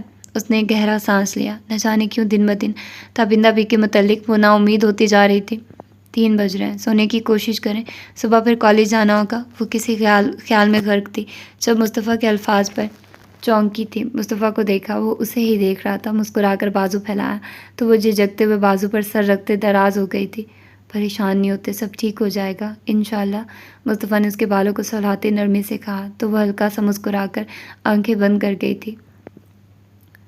وہ ساری رات سو نہیں پائی تھی، صبح تک ٹینشن سے برا حال تھا۔ اس نے آفس سے بھی آف کر لیا تھا۔ وہ طبیعت خراب کا بہانہ کیے بستر پر لیٹی رہی تھی۔ ابو بکر 2 دن سے آؤٹ آف سٹی کسی کام سے گیا ہوا تھا۔ وہ گھر میں ہوتا تو شاید وہ اس کے سامنے دل کا بوجھ ہلکا کر لیتی۔ بھابھی کو کچھ کہہ کر وہ پریشان نہیں کرنا چاہتی تھی، اور اگر امی کو کچھ بھنک بھی پڑ جاتی تو انہوں نے مارے ٹینشن کے بستر سے لگ جانا تھا۔ ثریا بیگم ایک مذہبی گھرانے کی پردہ دار خاتون تھے۔ فیضان ماموں کی بدولت ان کے دونوں بچوں نے وقت کے تقاضوں کے مطابق تعلیم تو حاصل کر لی تھی، لیکن ماں کی سوچ کو نہ بدل سکتے تھے۔ ثریا بیگم ابھی بھی باپردہ رہتی تھی، چھوٹی چھوٹی باتوں پر فوراً پریشان ہو جاتی تھی۔ ایسے میں اگر ان کو ذرا بھی خبر ہو جاتی تو یقیناً صدمے سے انہوں نے نڈھال ہو جانا تھا۔ وہ بستر پر لیٹی ہوئی تھی جب 10 بجے کے قریب بھابھی اس کے کمرے میں داخل ہوئی تھی۔ وہ سر منہ لپیٹے بستر میں دبکی ہوئی تھی۔ رابعہ، تمہارے باس آئے ہیں، انہوں نے لائٹ آن کر کے کہا تو اس نے چونک کر فوراً کمبل سر سے نکالا۔ سر عباس؟ ہاں، میں نے ڈرائنگ روم میں بٹھایا ہے، امی سے سلام دعا کر رہے ہیں، تم جلدی آؤ، وہ کہہ کر پلٹی، لیکن پھر رکی۔ ہاں، حلیہ درست کر کے آنا، انہوں نے بکھرے بالوں کی طرف اشارہ کیا تھا۔ وہ چلی گئی۔ رابعہ نے گہرا سانس لیتے بستر چھوڑا، بالوں کو انگلیوں کی مدد سے درست کیا، کپڑوں پر ایک ناقدانہ نگاہ ڈالی، بس ٹھیک ہی تھے۔ ذہنی طور پر ایسی ابتری چھائی ہوئی تھی کہ کسی بھی طرف دھیان نہیں جا رہا تھا۔ اس نے واش روم جا کر منہ پر پانی کے چھینٹے مارے، لیکن آنکھوں کی سرخی بھی تھی۔ وہ رات دیر تک روتی رہی تھی۔ رات جب سر عباس نے کال کی تھی تو وہ تب بھی حوصلہ ہار گئی تھی، ان سے بات کرتے وقت بھی بڑی شدت سے روئی تھی۔ اب پھر آنکھوں میں نمی آنے لگی تو اس نے ٹاول لے کر چہرہ صاف کیا۔ آستینیں گیلی ہو رہی تھی۔ وہ دوپٹہ اٹھا کر اچھی طرح اوڑھ کر کمرے سے نکل آئی تھی۔ باہر آئی تو امی ڈرائنگ روم سے نکل رہی تھی۔ حسب عادت انہوں نے بڑی سی چادر اوڑھ رکھی تھی اور آدھے سے زیادہ چہرہ اس میں چھپا رکھا تھا۔ وہ غیر مردوں کے سامنے اسی طرح رہتی تھی۔ ماموں کہاں ہیں؟ اس نے پوچھا۔ وہ کسی کام سے باہر گئے ہوئے ہیں۔ اوہ، تم جاؤ، انہیں شاید کوئی کام ہے، بیچارے پریشان سے لگ رہے تھے، بارہا تمہارا پوچھ رہے تھے، میں چائے لاتی ہوں، امی نے کہا تو اس نے سر ہلا دیا۔ کپڑے تو بدل لیتی، امی نے جاتے جاتے اس کے حلیے پر ایک ناقدانہ نگاہ ڈالی۔ ٹھیک ہوں امی، گھر میں ہوں، کون سا آفس جا رہی ہوں، وہ کہہ کر ڈرائنگ روم میں داخل ہوئی تو سر عباس اسے دیکھ کر کھڑے ہو گئے تھے۔ السلام علیکم۔ وعلیکم السلام۔ انہوں نے اسے بغور دیکھا تھا، سرخ آنکھیں بڑی نمایاں تھے، سوٹ کے ہم رنگ دوپٹہ اوڑھے بڑے گھریلو حلیے میں تھی۔ وہ بیٹھے تو وہ بھی ان کے سامنے 2 سیٹر صوفے پر بیٹھ گئی تھی۔ میں آفس گیا تو علم ہوا کہ آپ نہیں آئی، ہادیہ نے بتایا آپ نے چھٹی کی، مجبوراً مجھے خود آنا پڑا، انہوں نے ابتدا کی تھی۔ اس نے گہرا سانس خارج کیا۔ طبیعت ٹھیک ہے آپ کی؟ وہ سر جھکائے گود میں رکھے ہاتھوں کو مسل رہی تھی۔ جی، اس نے سر ہلایا۔ تو پھر آفس کیوں نہیں آئے؟ انہوں نے پوچھا تو رابعہ نے بہت سنجیدگی سے انہیں دیکھا۔ وہ شرمندہ سے ہو گئے تھے۔ I am sorry Rabia. وہ اٹھ کھڑے ہوئے اور بے چینی سے کمرے میں ٹہلنے لگے تھے۔ عادلہ نے جو بھی کیا میں اس کے لیے اتنا شرمندہ ہوں کہ یہاں بیان نہیں کر سکتا۔ یقین جانیے جب سے ہادیہ نے رات کال کر کے اطلاع دی تھی میں تب سے ایک پل کو بھی چین سے نہیں بیٹھ پایا۔ مجھے اپنی ذات سے زیادہ آپ کی عزت کی پرواہ ہے۔ آواز کہتے کہتے پلٹا تو بے اختیار ٹھٹکا۔ رابعہ سر جھکائے بیٹھی تھی، آنسو ایک کے بعد ایک کرتے اس کے ہاتھوں پر گر رہے تھے۔ آواز کے اندر نتامت و شرمندگی کا ایک بحر بے قرار ٹھاٹھیں مارنے لگا تھا۔ وہ بڑی اذیت سے چلتا اس کے پاس آ رکا تھا۔ رابعہ نے جلدی سے اپنے رخسار صاف کیے تھے۔ رابعہ پلیز ایسے مت کریں، میں پہلے ہی بہت زیادہ گلٹی فیل کر رہا ہوں۔ عباس کو رابعہ کے آنسو ایک دم شدید شکست سے دوچار کر گئے تھے۔ عباس بے اختیار اس کے سامنے بیٹھا تھا۔ نرمی سے کہا تو رابعہ نے سر اٹھا کر دیکھا۔ پھر میرا کیا قصور تھا؟ بس یہ کہ میں آپ کی امپلائی تھی اور میں نے آپ کی وائف کی ڈیمانڈ ماننے سے انکار کر دیا تھا، اس نے رندی آواز میں کہا۔ وہ ذہنی طور پر ایک بیمار ذہنیت کی مالک عورت ہے، اگر آپ نہ ہوتی تو وہ کسی اور کو استعمال کرتی۔ اس کا مقصد محض مجھے اور میرے خاندان کو نیچا دکھانا ہے۔ یقین جانیے وہ یہ سب اپنی طلاق کا بدلہ لینے کے لیے کر رہی ہے، مگر آپ لوگوں کی باہمی لڑائی میں میں تو بدنام ہو گئی نا سر۔ عباس نے مٹھیاں بھینچ کر سر جھکا لیا تھا۔ کچھ توقف کے بعد اسے دیکھا، وہ اپنی نم آنکھوں کو اپنے دوپٹے سے صاف کر رہی تھی۔ صاف شفاف بے ریا چہرہ اس وقت بس مردگی کا شکار تھا۔ عباس کے اندر جذبات کا ایک سمندر ٹھاٹھے مارنے لگا تھا۔ میرے ساتھ چلے، میں آپ کو لینے آیا ہوں، عباس نے کہا تو وہ چونکی۔ جی لیکن کہاں؟ ایک ضروری کام ہے، اور وہ کام آپ کے بغیر ممکن نہیں، عباس نے سنجیدگی سے کہا تو رابعہ نے نظریں جھکا لی۔ آئی ایم سوری سر، میں نہیں جا سکتی، میں شاید اب آفس نہ آ سکوں، آپ کی کمپنی کے جو بھی رولز ہیں اس کے باوجود میں جاب چھوڑ رہی ہوں۔ مجھے اپنی عزت اور وقار سے بڑھ کر کوئی بھی چیز عزیز نہیں، میں اپنی اس ماں کی پے بھی چھوڑ رہی ہوں، مجھے اب آپ کے ساتھ کام نہیں کرنا۔ وہ حد سے زیادہ بدگمان ہو چکی تھی۔ سر جھکایا اس نے بہت ٹھوس لہجے میں کہا تو عباس نے لب بھینچ لیے۔ رابعہ کے الفاظ دل پر ایک پتھر کی طرح لگے تھے۔ جی چاہ رہا تھا کہ عادلہ سامنے ہو تو وہ اس کے وجود کو تہس نہس کر دے۔ یعنی عادلہ کی اس حرکت کے بعد میں آپ کے لیے اس قدر بے اعتبار ہو چکا ہوں کہ آپ میرے ساتھ کام کرنے سے بھی انکاری ہیں، عباس نے سنجیدگی سے کہا تو رابعہ نے نفی میں سر ہلایا۔ بات بے اعتباری کی نہیں بلکہ اپنی عزت و وقار کی۔ اگر بے اعتباری ہوتی تو اس وقت آپ میرے گھر میں موجود نہ ہوتے۔ رابعہ نے بہت صاف الفاظ میں عباس کی پوزیشن کلیئر کی تھی۔ عباس کو لگا وہ ہلکا پھلکا سا ہو گیا۔ تو پھر یقین کیجیے آپ کی عزت اور آن پر کوئی حرف نہیں آنے دوں گا۔ میں ایک اسٹریٹ فارورڈ انسان ہوں، لمبے چوڑے دعوے نہیں کرتا، لیکن جو کہہ رہا ہوں یقین سے کہہ رہا ہوں۔ میں یہ سارا معاملہ اپنے بھائی مصطفیٰ سے ڈسکس کر چکا ہوں۔ مصطفیٰ کو تو آپ جانتی ہیں نا کہ وہ پولیس میں ہے۔ اس کے سامنے سے اٹھ کر وہ قریب صوفے پر بیٹھ گیا تھا۔ رابعہ نے سر ہلایا۔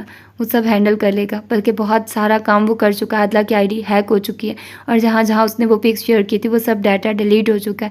یقین نہیں آتا تو بے شک آپ چیک کر لیں، عباس نے مطمئن انداز میں کہا تو وہ حیران ہوئی۔ ہادیہ کی کال کے بعد میں ایک پل کو بھی سکون سے نہیں بیٹھا تھا۔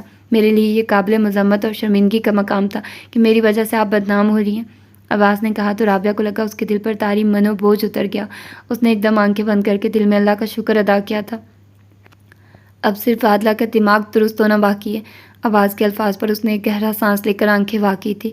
تھینک یو سو مچ سر، وہ بے حد مشکور تھی۔ عباس اس سارے عرصے میں پہلی بار مسکرایا تھا۔ آپ کو نہیں اندازہ آپ نے مجھے کتنی بڑی ذلت سے بچایا۔ اس کی آواز میں نمی تھی۔ آپ پر یہ سارا عذاب میری وجہ سے آیا تھا، آپ سے زیادہ میں نے اس اعتبار کو ڈیفینڈ کیا جس کی وجہ سے آپ مجھ پر اعتبار کرتی ہیں۔ مجھے اندازہ تھا کہ آپ کس اذیت سے دوچار ہیں، اس لیے خود آیا تاکہ آپ کو تسلی دے سکوں۔ تھینک یو سر، اس کے لہجے میں ممنونیت تھی۔ عباس نے سر ہلایا۔ آفس چل رہی ہیں پھر میرے ساتھ؟ میں چاہتا ہوں آپ کچھ وقت اس ٹینشن سے نکل کر گزاریں، آپ کو بہت سا ذہنی سکون ملے گا۔ نہیں سر ابھی نہیں، کل چکر لگا لوں گی، اس نے کہا تو عباس نے سر ہلا دیا تھا۔ عباس کے لیے ابھی اتنا ہی کافی تھا کہ کم از کم وہ آفس آنے پر راضی تو ہوئی۔ تبھی سریہ بیگم چائے کی ٹرے لیے چلی آئی تھی۔ رابعہ نے فوراً چہرہ پھیر لیا تھا، اس کا چہرہ رونے کے سبب سرخ تھا۔ وہ فوراً کھڑی ہوئی تھی۔ آپ سر پلیز چائے لیں، میں کچھ دیر میں آتی ہوں، وہ کہہ کر فوراً نکل گئی تھی۔ سریہ بیگم کو چائے کا مگ تھماتے ساتھ دیگر لوازمات بھی سرو کر رہی تھی۔ عباس قدرے ریلیکس ہو کر چائے پینے لگے تھے۔ وہ ہوش میں آئی تو احسن پاس تھا، ساتھ روشی ماما اور ماموں بھی تھے۔ وہ دونوں وزٹنگ آورز میں اس سے ملنے آئی تھی۔ وہ ذہنی طور پر اس قدر ڈسٹرب تھی کہ کچھ بھی سوچنا نہیں چاہتی تھی، لیکن ذہن پر بہت بوجھ تھا۔ 11 بجے احسن روشی کو لے کر گھر چلا گیا تو ماما اس کے پاس ہی رک گئی تھی۔ اس سے کسی نے کچھ نہیں پوچھا تھا۔ ماما بطور خاص اس کا خیال رکھ رہی تھی، ان کی محبت میں کوئی فرق نہ آیا تھا۔ اس کی ذہنی حالت ازحد ابتر ہو چکی تھی۔ ڈاکٹرز بارہا اسے کچھ بھی نہ سوچنے اور بالکل ریلیکس رہنے کا کہہ رہا تھا۔ 2 بجے کے قریب بابا بھی آ گئے تھے۔ وہ زیادہ تر وقت سوتی جاگتی کیفیت میں رہی تھی۔ ماما ڈرائیور کے ساتھ گھر چلی گئی تھی۔ بابا نے اس سے کوئی سوال و جواب نہیں کیا تھا۔ 3 بجے کالج سے واپسی پر شہوار ڈرائیور کے ہمراہ ہسپتال آ گئی تو وہ آنکھوں پر بازو رکھی لیٹی ہوئی تھی۔ کیسی ہو؟ وقار صاحب سے سلام دعا کے بعد وہ اس کے قریب آئی تو اس نے بازو ہٹا کر دیکھا۔ ٹھیک، وہ ذرا سا مسکرائی تھی، لیکن مسکراہٹ میں بھی کسی قسم کی کوئی تازگی نہ تھی، جیسے بے جان سی مسکراہٹ ہو۔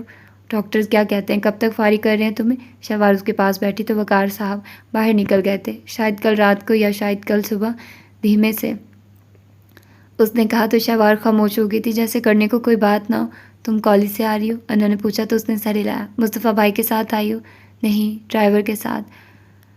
شہوار اس کی میڈیسنز چیک کرنے لگی تھی۔ ڈرائیور چھوڑ کر چلا گیا، واپسی پر مصطفیٰ خود پک کر لیں گے۔ اس نے مسکرا کر انا کو دیکھا تو وہ سنجیدگی سے اسے بغور دیکھ رہی تھی۔ نڈھال سی پسمردانہ اسے برسوں کی بیمار لگی تھی۔ اس کے چہرے کی ساری سرخی ایک غیر محسوس زردی میں لپٹی لگ رہی تھی، اور آنکھیں جو ہمہ وقت چمکتی رہتی تھی اس وقت بجھی بجھی سی تھی، جیسے ان کی ساری جوت ختم ہو گئی ہو۔ شہوار نے محبت سے اس کا ہاتھ تھاما تو وہ چونکی۔ کیا بات ہے انا؟ انا سر جھکائے خاموش ہو گئی تھی۔ ہم دونوں بہت اچھی دوستیں ہیں نا۔ ایسی کیا بات ہوئی ہے جو تم مجھ سے بھی شیئر نہیں کرنا چاہتی؟ ہاتھ کو نرمی سے سلاتے اس نے پوچھا تو انا نے لب بھینچ لیے۔ انا کیا مجھ پر بھی اعتبار نہیں؟ اس نے محبت سے ہاتھ دبایا تو انا بس خاموشی سے دیکھتی رہی۔ شوار نے چند پل اسے دیکھا کہ شاید وہ کچھ کہے، لیکن اس کے لبوں کی خاموشی نہ ٹوٹی تو اس نے ایک گہرا سانس لیا۔ کچھ کھاؤ گی؟ کچھ توقف کے بعد شوار نے موضوع بدلا تو انا نے سر نفی میں ہلا دیا۔ نہیں، تمہارے آنے سے پہلے پاپا نے سوپ پلایا تھا۔ اس کے جواب دینے پر شوار کے اندر عجیب سی کیفیت پیدا ہوئی تھی۔ ولید بھائی نے چکا لگایا، رات تو وہ شاید ادھر ہی تھے، اس نے مزید کہا تو انہوں نے لب تان تو دل دبایا تو شوار کو محسوس ہوا کہ ولید کے نام پر اس کے چہرے کے تمام تاثرات بدلے تھے۔ تو کیا ولید بھائی اور انا کے بیچ میں ہی کوئی ایسا ریزن ہے جس کی وجہ سے یہ سب ہو رہا ہے؟ شوار کے اندر سوالات پیدا ہونے لگے تھے۔ ولید بھائی بیچارے بہت پریشان تھے، تمہاری غیر موجودگی میں وہ اور احسن بھائی مسلسل تمہیں تلاش کرتے رہتے، اور پھر یہاں اسپتال آنے کے بعد بھی وہ بہت پریشان تھے، شوار نے مزید کہا تو انا نے تیزی سے اپنا سر تھام لیا تھا۔ میرے سر میں بہت درد ہو رہا ہے شوار، وہ اذیت سے بولی تو شوار فوراً چونکی تھی۔ انا کا زرد چہرہ مزید زرد ہو رہا تھا۔ میں ڈاکٹر کو بلا لاتی ہوں، اس نے اسے دونوں ہاتھوں سے سر تھامے دیکھ کر شوار نے کہا تو وہ خاموشی سے سر سرہانے پر رکھ کر آنکھیں بند کر گئی تھی۔ شوار نے انٹرکام پر نرس کو بلا لیا تھا۔ نرس نے آ کر میڈیسن دی تھی، جن کے بعد وہ کچھ دیر میں ہی غنودگی میں چلی گئی تھی۔ شوار انا کے رویے پر ازحد الجھ گئی تھی۔ ولید کے ذکر پر اس کا اس طرح کا ریاکشن، نہ جانے کیوں اسے محسوس ہو رہا تھا کہ جیسے انا اور ولید کے درمیان کوئی گڑبڑ ہے۔ کچھ دیر بعد ولید اور ضیاء صاحب آ گئے تو وقار صاحب گھر چلے گئے تھے۔ ضیاء انا کے پاس کمرے میں رک گئے تو شوار ولید کے ہمراہ نیچے آ گئی تھی۔ وہ انا کے رویے سے بہت الجھ گئی تھی۔ وہ ولید سے اس کے بارے میں کچھ ڈسکس کرنا چاہتی تھی۔ ایک بات پوچھوں ولید بھائی؟ نیچے آنے کے بعد اس نے پوچھا تو ولید نے اسے دیکھا۔ بالکل۔ انا کہاں جا سکتی ہے؟ اس نے پوچھا۔ مجھے علم ہوتا تو اسے تلاش ہی کیوں کرتا؟ ولید نے بہت سنجیدگی سے جواب دیا۔ اندازہ تو ہو سکتا ہے نا؟ اس نے ولید کو بغور دیکھتے پھر کہا۔ مجھے اندازہ ہوتا تو یہ سب سلسلہ ہی کیوں ہوتا پھر؟ ولید کے لہجے میں ہلکی سی خفگی در آئی تھی۔ بہتر یہی تھا کہ آپ یہ سوال اپنی احمق اور کم فہم دوست سے کرتی۔ نہ چاہتے ہوئے بھی ولید کے لہجے میں برہمی تھی۔ اگر وہ احمق اور کم فہم تھی تو کم از کم آپ ہی اس کی درست رہنمائی کر دیتے۔ جواب ایسا تھا کہ ولید نے چونک کر شوار کو دیکھا۔ کیا اس نے آپ سے کچھ کہا ہے؟ بے پناہ سنجیدگی سے پوچھا تو شوار نے گہرا سانس خارج کیا۔ یہ تو دکھ ہے کہ وہ کچھ بھی نہیں کہہ رہی، کچھ بھی بتانے پر آمادہ نہیں، حتیٰ کہ آپ کا ذکر کرنے سے اس کی طبیعت بگڑنے لگی ہے، شوار نے آزردگی سے کہا تو ولید نے لب بھینچ لیے۔ میں نے انا کو ہمیشہ ایک بہن کی طرح سمجھا اور اپنے لیے مخلص پایا، اب اسے اس طرح دیکھ کر مجھے بہت تکلیف ہو رہی ہے۔ دیکھیے ولید بھائی، اگر آپ دونوں کے درمیان کوئی مسئلہ ہو گیا ہے تو پلیز اسے انا کا مسئلہ بنا کر اس الجھن کو بڑھاوا مت دیجیے گا۔ میں مانتی ہوں ہم لڑکیاں جذباتی لحاظ سے بہت کمزور ہوتی ہیں، ہم ان باتوں کو بھی رائے کا پہاڑ بنا لیتی ہیں جن کا سرے سے کوئی وجود نہیں ہوتا۔ انا بھی میری طرح ایک لڑکی ہے، وہ جذباتی بھی ہے اور شدت پسند بھی۔ آپ مرد ہیں، برداشت و ضبط کا زیادہ حوصلہ و مظاہرہ کرنے والے۔ پلیز اگر کوئی مسئلہ ہے، کوئی بات ہے تو آپ خود آگے بڑھ کر کلیئر کر لیں، مجھے یقین ہے وہ آپ کے معاملے میں کبھی دل کو پتھر نہیں بنا سکتی۔ شوار کے لہجے میں انا کے لیے بے پناہ محبت اور خلوص تھا، بہت فکر مندی بھی۔ ولی نے بہت پرسوچ نظروں سے شوار کو دیکھتے اس کی تمام بات سنی تھی۔ آپ نے پوچھا نہیں اس سے اس کی الجھن کا سبب؟ کسی وجہ سے میں خود پریشان تھی، بس توجہ نہ دے پائی۔ اگر مجھے گمان ہوتا کہ حالات اس نہج پر آ سکتے ہیں تو میں شاید پوچھ ہی لیتی۔ شوار کے لہجے میں افسردگی تھی۔ میں آپ کو یقین دلاتا ہوں میری طرف سے ایسی کوئی بات نہیں ہوگی، انا آپ کی دوست ہے، اس کی کال و فیل کا میں ذمہ دار نہیں ہوں۔ ولی نے سنجیدگی سے کہا۔ پھر کوئی تو وجہ ہوگی نا؟ وہ الجھ گئی تھی۔ یہ تو آپ اپنی دوست سے ہی دریافت کریں، وہ شاید بہتر طور پر آپ کی رہنمائی کر سکے۔ آئی ایم سوری، میں اس سلسلے میں کچھ بھی کہنے سے قاصر ہوں، وہ سنجیدگی سے کہہ کر پلٹ گیا تھا۔ آئیے اوپر چلتے ہیں، بابا تنہا ہوں گے۔ ولید کے کہنے پر وہ کچھ سوچتی اس کے ساتھ چل دی۔ مغرب کے بعد مصطفیٰ بھی آ گیا تھا، انا بھی حواس میں تھی۔ مصطفیٰ نے اس کی خیر خیریت دریافت کی تو اس نے محض سر ہلایا تھا۔ ولید بہت سنجیدگی سے اسے دیکھ رہا تھا۔ صرف ایک دن میں وہ بالکل بجھ کر رہ گئی تھی، وہ اس کی موجودگی کے سبب زیادہ تر آنکھیں بند کیے ہوئے تھی۔ مصطفیٰ اس سے ہلکے پھلکے سوال کر رہا تھا اور وہ محض ہوں ہاں کر رہی تھی۔ رات 8 بجے ڈرائیور کھانا دینے آیا تو ضیاء صاحب اس کے ہمراہ گھر چلے گئے تھے۔ شوار اور مصطفیٰ تیار کھڑے تھے۔ انا نے شوار کا ہاتھ تھام لیا تھا۔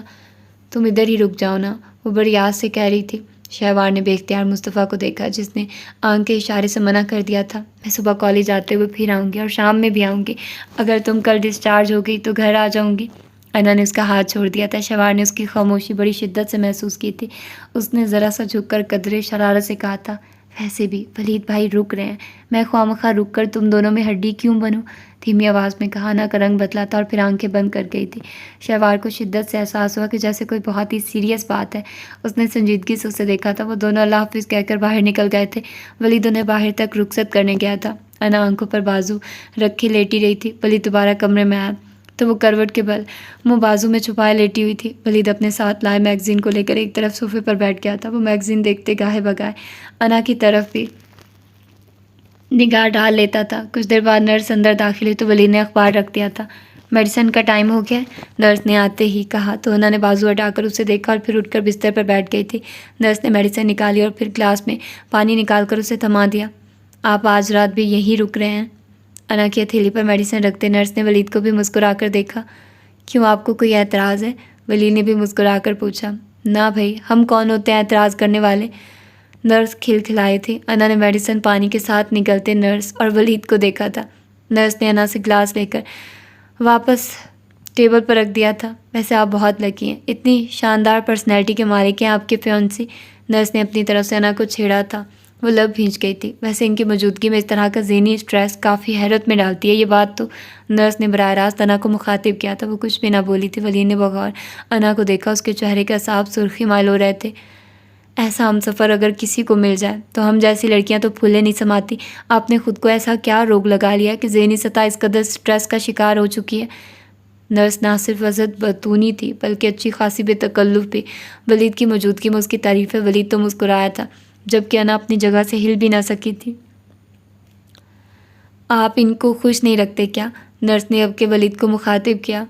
یہ محترمہ میرے خوش کرنے کی حدود سے ابھی بہت بالا ہے اور نہ ہی ابھی مجھے ان کو خوش رکھنے کے ایسے کوئی اختیارات حاصل ہوئے۔ ویسے بھی یہ محترمہ خوش ہونے کی حدود سے معاورہ ہے۔ ولید کا انداز ازحد سنجیدہ تھا۔ نرس کھلکھلا کر ہنسی تھی جبکہ انا کا چہرہ مارے توہین کے سرخ پڑ گیا تھا۔ یعنی آپ شادی جیسے اختیارات حاصل نہ ہونے پر افسردہ ہیں؟ نرس اپنی طرف سے تو وہ دونوں کو چھیڑ رہی تھی جبکہ اس کی یہ چھیڑ کسی کے دل و دماغ پر کس طرح اثر انداز ہو رہی تھی وہ قطعی بے خبر تھی۔ ابھی اتنا برا وقت نہیں آیا کہ میں محدود سوچ اختیار کرتے افسردہ ہو جاؤں، بلکہ میں تو بہت سکون محسوس کرتا ہوں کہ میں ہر طرح کی ٹینشن سے آزاد ہوں۔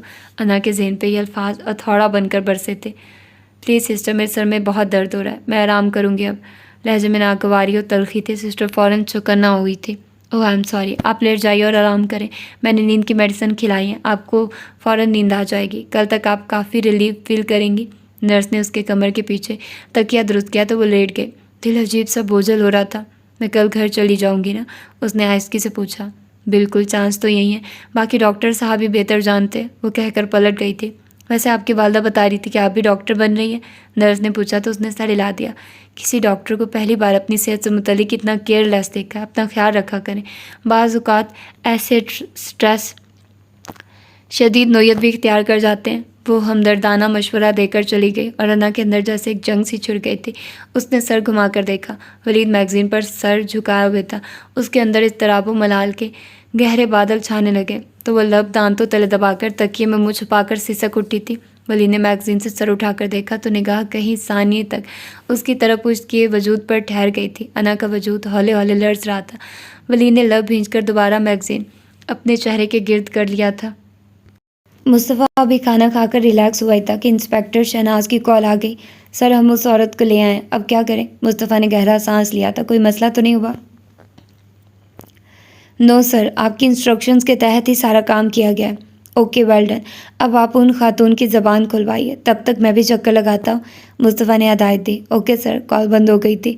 وہ موبائل پکڑے کچھ سوچ رہا تھا جب دریا چلی آئی تھی، ہمیشہ کی طرح ٹپ ٹاپ تیار۔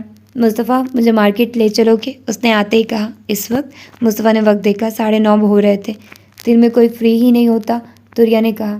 تو تم کسی اور کو ساتھ لے جایا کرو، ڈرائیور ہر وقت گھر پر ہی ہوتا ہے۔ شام کے بعد سجاد بھائی اور عباس بھائی بھی گھر پر ہی ہوتے ہیں۔ یعنی انکار کر رہے ہو؟ دریا نے فوراً مزاج بدلا تھا۔ اس وقت تو آدھے سے زیادہ مارکیٹ بھی بند ہو چکی ہوگی، تم کل کسی اور کے ساتھ چلی جانا، اس وقت تو مجھے خود کہیں ضروری کام سے جانا ہے، مصطفیٰ نے صفا چڑھ جواب دیا۔ اس دن تو وہ محض شہوار کو ستانے کی خاطر چلا گیا تھا، لیکن آج تو وہ بالکل بھی فری نہ تھا۔ تم رستے میں مجھے ڈراپ کر دینا، اپنا کام کر لینا، واپسی پر لیتے آنا، دریا نے دوسرا حل پیش کیا۔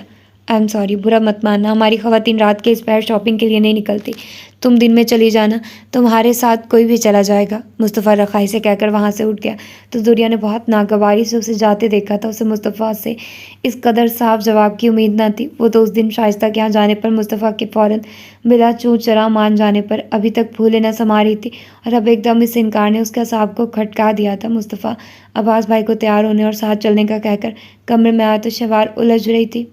سارا دن تو آپ بزی رہتے ہیں، اس وقت بھی چل دیے، اس نے شکوہ کیا۔ دیکھو بھائی، یہ سب میرے کام کا حصہ ہے، کہیں سے بھی کسی بھی وقت کال آ سکتی ہے، اگر تم اس طرح ریئیکٹ کرو گی تو میرے لیے جاب کرنا بہت مشکل ہو جائے گا۔ مجھے نہیں پسند یہ جاب، انسان کی اپنی کوئی لائف ہی نہیں، ہر وقت خطروں میں گھرے رہو، اس نے ناپسندیدگی سے کہا۔ تو مصطفیٰ ہنس دیا۔ کبھی کبھار میں سوچتا تھا میڈم شہوار صاحبہ بھلا بیویوں والے گیٹ اپ میں کیسی لگتی ہوں گی، اس طرح حق جتاتا انداز دیکھ کر تو دل خوش ہو گیا ہے میرا۔ مصطفیٰ نے شرارت سے کہا تو اس نے سنجیدگی سے دیکھا۔ وہ الماری درست کر رہی تھی۔ ٹالے نہیں، جا کہاں رہے ہیں؟ اس نے پوچھا۔ اب اپنا ہر کیس پہلے تم سے ڈسکس کرنا پڑے گا کیا؟ مصطفیٰ نے گھورا۔ شہوار نے ایک گہرا سانس لیا۔ وہ کپڑے طے کر کے الماری میں رکھ رہی تھی۔ اور اس ایاز کا کیا بنا؟ کپڑے رکھنے کے بعد اس نے مصطفیٰ کو دیکھا۔ واپس آ کر ڈسکس کروں گا، لیٹ ہو رہا ہوں۔ مصطفیٰ اپنا پسٹل لے کر جانے کو ریڈی تھا۔ شہوار نے گہرا سانس لیتے مصطفیٰ کے تمام کاغذات اور ضروری فائلز کو ترتیب دینا شروع کر دیا تھا۔ مصطفیٰ اس کے ہاتھ میں فائل دے کر جاتے جاتے پلٹا تھا۔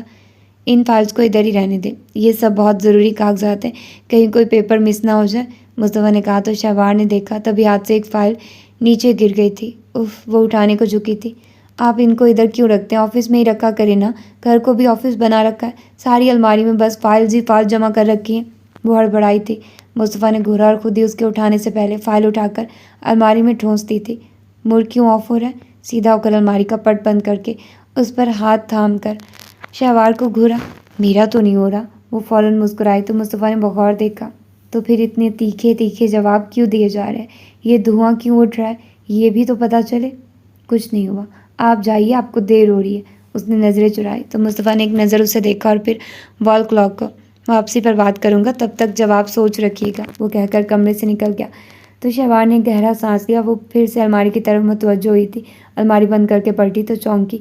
قدموں کے پاس کوئی چیز پڑی تھی، شاید فائل میں سے کچھ گرا تھا۔ وہ جھک کر اٹھانے لگی تو اس کا سیل بجنے لگا تھا۔ اس نے بنا دیکھے جلدی سے اٹھا کر واپس الماری کا دروازہ کھول کر اسی فائل میں بے ترتیبی سے رکھ کر وہ فوراً اپنے موبائل کی طرف بڑھی تھی۔ عائشہ کی کال تھی۔ اس نے فوراً کال پک کی۔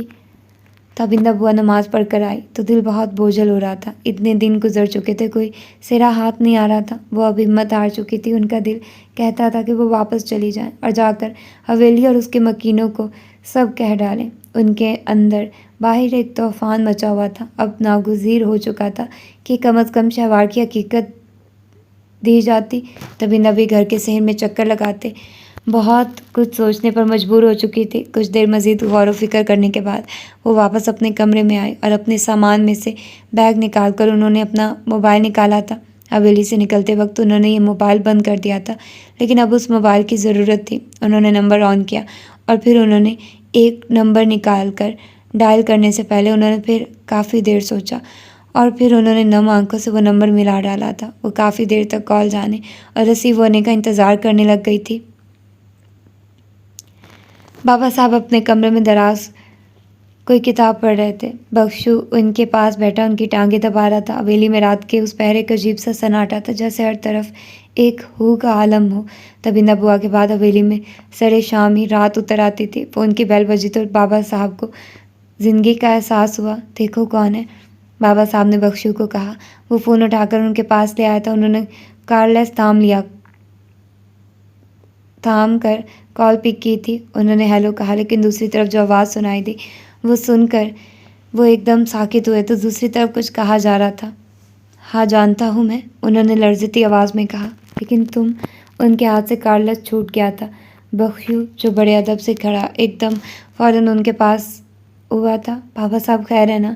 بابا صاحب نے اسے دیکھا۔ ان کے وجود میں گویا ایک طوفان اٹھ کھڑا ہوا تھا، ایسا طوفان جس سے ان کا وجود زلزلوں کی زد میں آ چکا تھا۔ دماغ میں ایسے ہتھوڑے برس رہے تھے۔ وہ خواب جو برسوں سے ان کو ڈراتا تھا آج مجسم ان کے سامنے تھا۔ ان کو لگا اس انکشاف پر ان کے دماغ کی رگیں بس پھٹ پڑنے والی ہیں۔ دوسری طرف شاید کال بند ہو گئی تھی انہوں نے اپنے چکراتے سر کو تھاما تو بخشو نے فوراً پریشان ہو کر انہیں بستر پر لٹایا تھا۔ ان پر اب پھر وہی کیفیت تھی جو ہمیشہ خواب دیکھنے کے بعد طاری ہوتی تھی، لیکن اس بار بس فرق یہ تھا کہ یہ خواب نیند کی صورت نہ تھا بلکہ ایک کال کی صورت ان کے وجود پر طاری ہوئی تھی۔ وہ بے بس و نڈھال سے ہو کر بستر پر ڈھہ سے گئے تھے۔ وہ گھر شفٹ ہو گئی تھی۔ صبح صبح ہی وہ احسن اور بابا کے ہمراہ گھر آ گئی تھی۔ اس کی طبیعت اب پہلے سے بہتر تھی۔ گھر آئی تو روشی اسے کمرے میں چھوڑ گئی تھی۔ اس کا کمرہ ویسا ہی تھا۔ اس کی بکس اور بیگ کوئی اس کے بستر پر رکھ گیا تھا، ساتھ ہی اس کا موبائل بھی تھا۔ اس نے موبائل اٹھا کر دیکھا تو وہ اسی طرح بند تھا جس طرح چند دن پہلے بند تھا۔ موبائل کو دیکھتے اس نے لب بھینچ لیے تھے۔ اس نے موبائل آن کر کے سائڈ پر ڈال دیا تھا۔ کتاب ایک طرف کر کے وہ لیٹ گئی تھی۔ ڈاکٹر کہتے تھے کہ وہ کچھ نہ سوچے، لیکن اس کے پاس سوچنے کے لیے بہت سارا کام تھا۔ اسے بہت کچھ سوچنا تھا۔ وہ آنکھوں پر بازو رکھے لیٹی ہوئی تھی جب اس کا موبائل بج اٹھا۔ اس نے چونک کر موبائل دیکھا، لیکن وہاں جگمگاتا نام دیکھ کر اس کے اعصاب تن گئے تھے۔ اس کا تنفس ایک دم تیز ہو گیا تھا۔ ہیلو، اس نے کال ریسیو کی۔ کیسی ہو؟ دوسری طرف سے پوچھا گیا تھا۔ تمہارا نمبر بند تھا، سنا تھا تم ہسپتال میں ایڈمٹ ہو، دوسری طرف سے کہا گیا۔ کیوں کال کی؟ انا کو اپنا لہجہ کسی بھی قسم کے احساس سے عاری محسوس ہوا۔ تم اچھی طرح جانتی ہو کہ کیوں کی میں نے۔ میری طبیعت ٹھیک نہیں ہے۔ تم ہسپتال سے گھر شفٹ ہو چکی ہو۔ اسے شاید پل پل کی خبر تھی۔ دیکھو، ہمیں دھوکہ دینے کی کوشش مت کرنا۔ تم جانتی ہو اچھی طرح کہ ہم پھر کیا کریں گے۔ جو کہا ہے وہ بنا کسی تاخیر کے جلد از جلد کرو، ورنہ… انا نے لب بھینچ لیے تھے۔ اس کے دماغ میں چکر چلنے لگے تھے۔ اس نے کال بند کر دی اور دونوں ہاتھوں سے سر تھام لیا تھا۔ اسے لگ رہا تھا کہ جیسے ابھی اس کے دماغ کی کوئی شریان پھٹ جائے گی۔ کیا ہوا؟ روشی جو اس کے لیے کچھ پھل لینے باہر گئی تھی، اسے اس طرح بیٹھے دیکھ کر پریشان ہو گئی تھی۔ انا نے اسے دیکھ کر اپنے ہاتھ ہٹائے تھے۔ وہ اس کے لیے کچھ سیب لے کر آئی تھی۔ وہ اسے سیب کاٹ کر دینے، زبردستی اسرار سے کھانے پر مجبور کرتے اس کا دھیان بٹانے کی کوشش کر رہی تھی، لیکن انا کو لگ رہا تھا کہ جیسے اس کا دھیان بس ایک ہی نقطے پر جم گیا ہے۔ وہ بس اس کی باتوں پر ہوں ہاں کرتی رہی تھی۔ روشی اسے ایک سیب کھلا کر اٹھ گئی تھی۔ تم تھک گئی ہو، آرام کرو۔ وہ اس کا رخسار تھپ تھپا کر چلی گئی۔ روشی کی محبت پر اس کی آنکھیں بھیگنے لگی تو وہ خاموشی سے آنکھیں بند کر کے لیٹ گئی۔ شاہ زیب صاحب کو کال آئی کہ حویلی میں بابا صاحب کی طبیعت بہت خراب ہو گئی ہے۔ صبح کے وقت ملازمین ان کو ہسپتال لے گئے تھے، لیکن ان کی طبیعت سنبھل نہیں رہی۔ شاہ زیب صاحب ازحد پریشان ہو گئے تھے۔ وہ فوراً جانے کو تیار تھے۔ مہرالنساء بھی ساتھ جا رہی تھی۔ شہوار ابھی گھر پر ہی تھی۔ اسے آج کالج کے لیے ذرا لیٹ نکلنا تھا۔ وہ بھی جانے پر تیار ہو گئی۔ فون کر کے اس نے مصطفیٰ سے جانے کی اجازت لے لی تھی۔ وہ لوگ دوپہر کو وہاں پہنچے تھے۔ بابا صاحب کی حالت واقعی بہت خراب تھی۔ شاہ زیب صاحب ڈاکٹر سے ملنے چلے گئے۔ واپس آئے تو چہرے پر کافی تشویش تھی۔ کیا کہتے ہیں ڈاکٹر؟ مہرالنساء نے پوچھا۔ ہمیں انہیں شہر شفٹ کرنا ہوگا، یہاں علاج کی سہولیات ناکافی ہیں۔ ڈاکٹر نا امید ہیں۔ ان کے اپنے لہجے میں مایوسی تھی۔ شہوار نے گہرا سانس لیا۔ وہ لوگ شام تک انہیں شہر لے آئے تھے۔ یہاں آتے ہی شاہ زیب صاحب نے اچھے سے اچھے ڈاکٹرز کا فوری بندوبست کیا، لیکن بابا صاحب کی کنڈیشن میں کوئی بہتری نہ آ رہی تھی۔ گھر سے بھی باقی لوگ آ گئے تھے۔ مہرالنساء اور شہوار گھر واپس آ گئی تھی۔ اس بار بابا صاحب کی طبیعت کافی عرصے بعد خراب ہوئی تھی، سو سب کا اس طرح پریشان ہو جانا فطری تھا۔ شہوار کو بابا صاحب کی محبت اور شفقت ملی تھی۔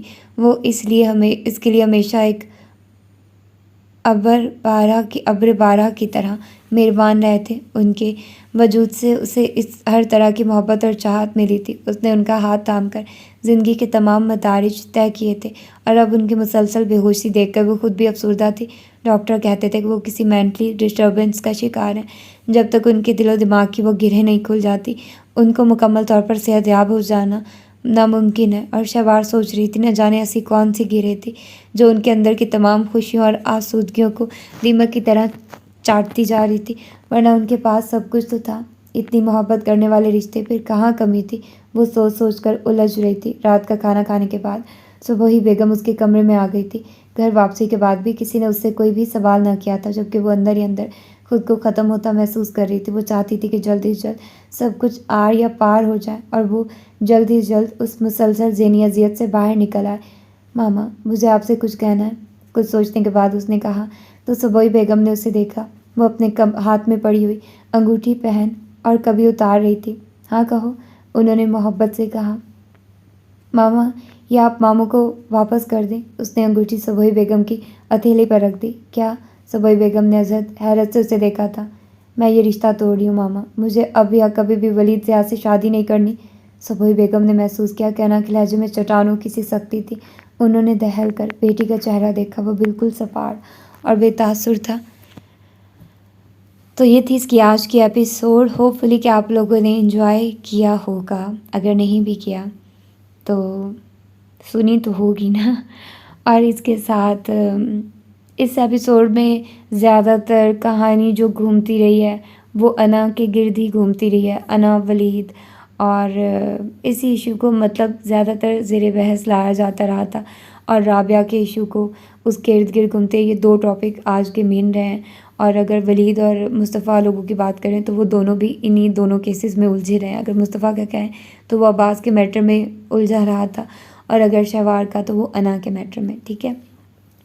تو فرسٹ آف آل عبدالقیوم والا سین ہوتا ہے جہاں پر وہ کوشش کر رہا ہوتا ہے ایاز کی ضمانت کے لیے۔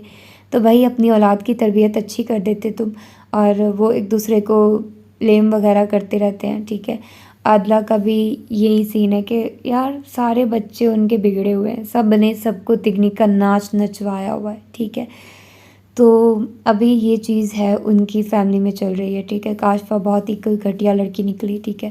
اس نے اس کو، میرا خیال ہے اس کی کوئی پکچرز وغیرہ لی ہوں گی یا کچھ اس طرح کا سین ہوا ہوگا جس کی وجہ سے وہ اس کو تنگ کر رہی ہونی ہے، اور پھر وہ اس کو چھوڑ جاتے ہیں، ٹھیک ہے۔ جہاں پر پہلے سے شہوار اور مصطفیٰ آئے ہوتے ہیں، سچویشن آکورڈ ہو جاتی ہے کہ وہ آئے ہوتے ہیں اور وہاں پر اسی سچویشن میں انا آ جاتی ہے۔ دین وہ ساری سچویشن ہوتی ہے کہ وہ ہسپتال اس کو لے جایا جاتا ہے، اور یہ سب سین ہوتے ہیں، ٹھیک ہے۔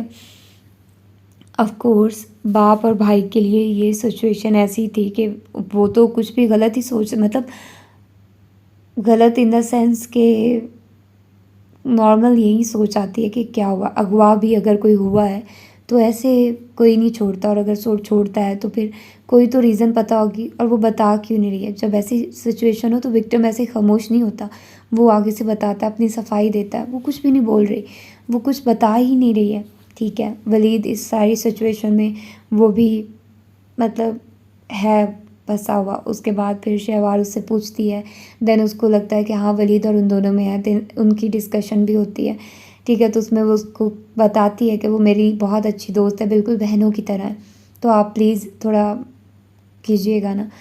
تو وہ اس کو کلیئر کرتا ہے کہ بھائی میری طرف سے کچھ بھی نہیں ہے، اگر ہے تو انا کی طرف سے ہے، اسی کو ہی ہے۔ یار انا کا اگر دیکھا جائے تو ایکسٹریم لیول ہے اس کی کچھ سمجھ نہیں آ رہی۔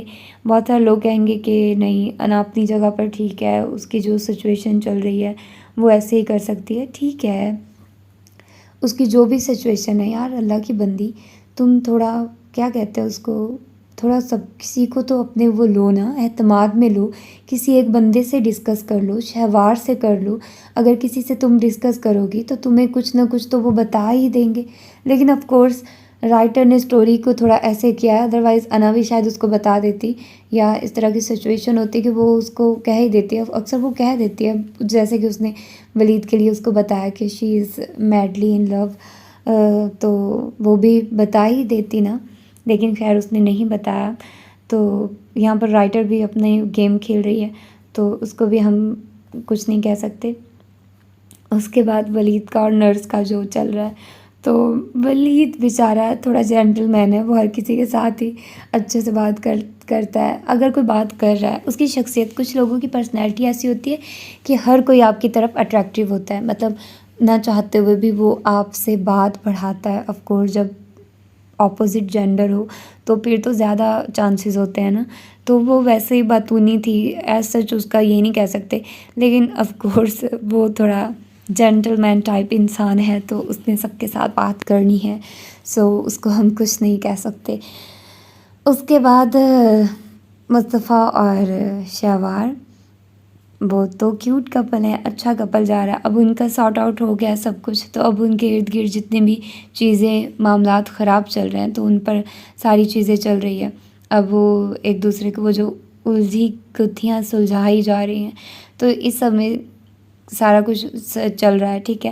اس کے بعد اگر ہم لوگ دیکھیں رابعہ والا سین ہوا، عادلہ نے اس کی پکس اپلوڈ کر دی اور رابعہ کا جو ریاکشن تھا وہ ٹھیک تھا۔ اس کے بعد عباس نے فوراً ڈسکس کیا. اب مصطفیٰ کے ساتھ مصطفیٰ نے فوراً ایکشن لیا. دین ان کی پکس وغیرہ وہ سارا کچھ ختم ہوا. ٹھیک ہے. اب عادلہ بھی نا ٹیڑھی ہے کتے کی دم کی طرح. اس کو سیدھا نہیں کیا جا سکتا. اس نے پھر بھی کچھ نہ کچھ کرنا ہی ہوتا ہے. ٹھیک ہے.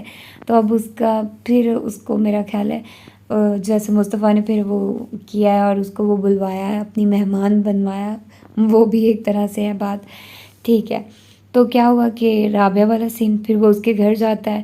تھوڑا مجھے آکورڈ لگا کہ یار آفس کے سر ایسے گھر آتے ہیں, اور اس کی ماں کہہ رہی ہے کہ وہ پریشان ہے, اور اس کی بھابھی کہہ رہی ہے تھوڑا اولیا درست کر کے آنا.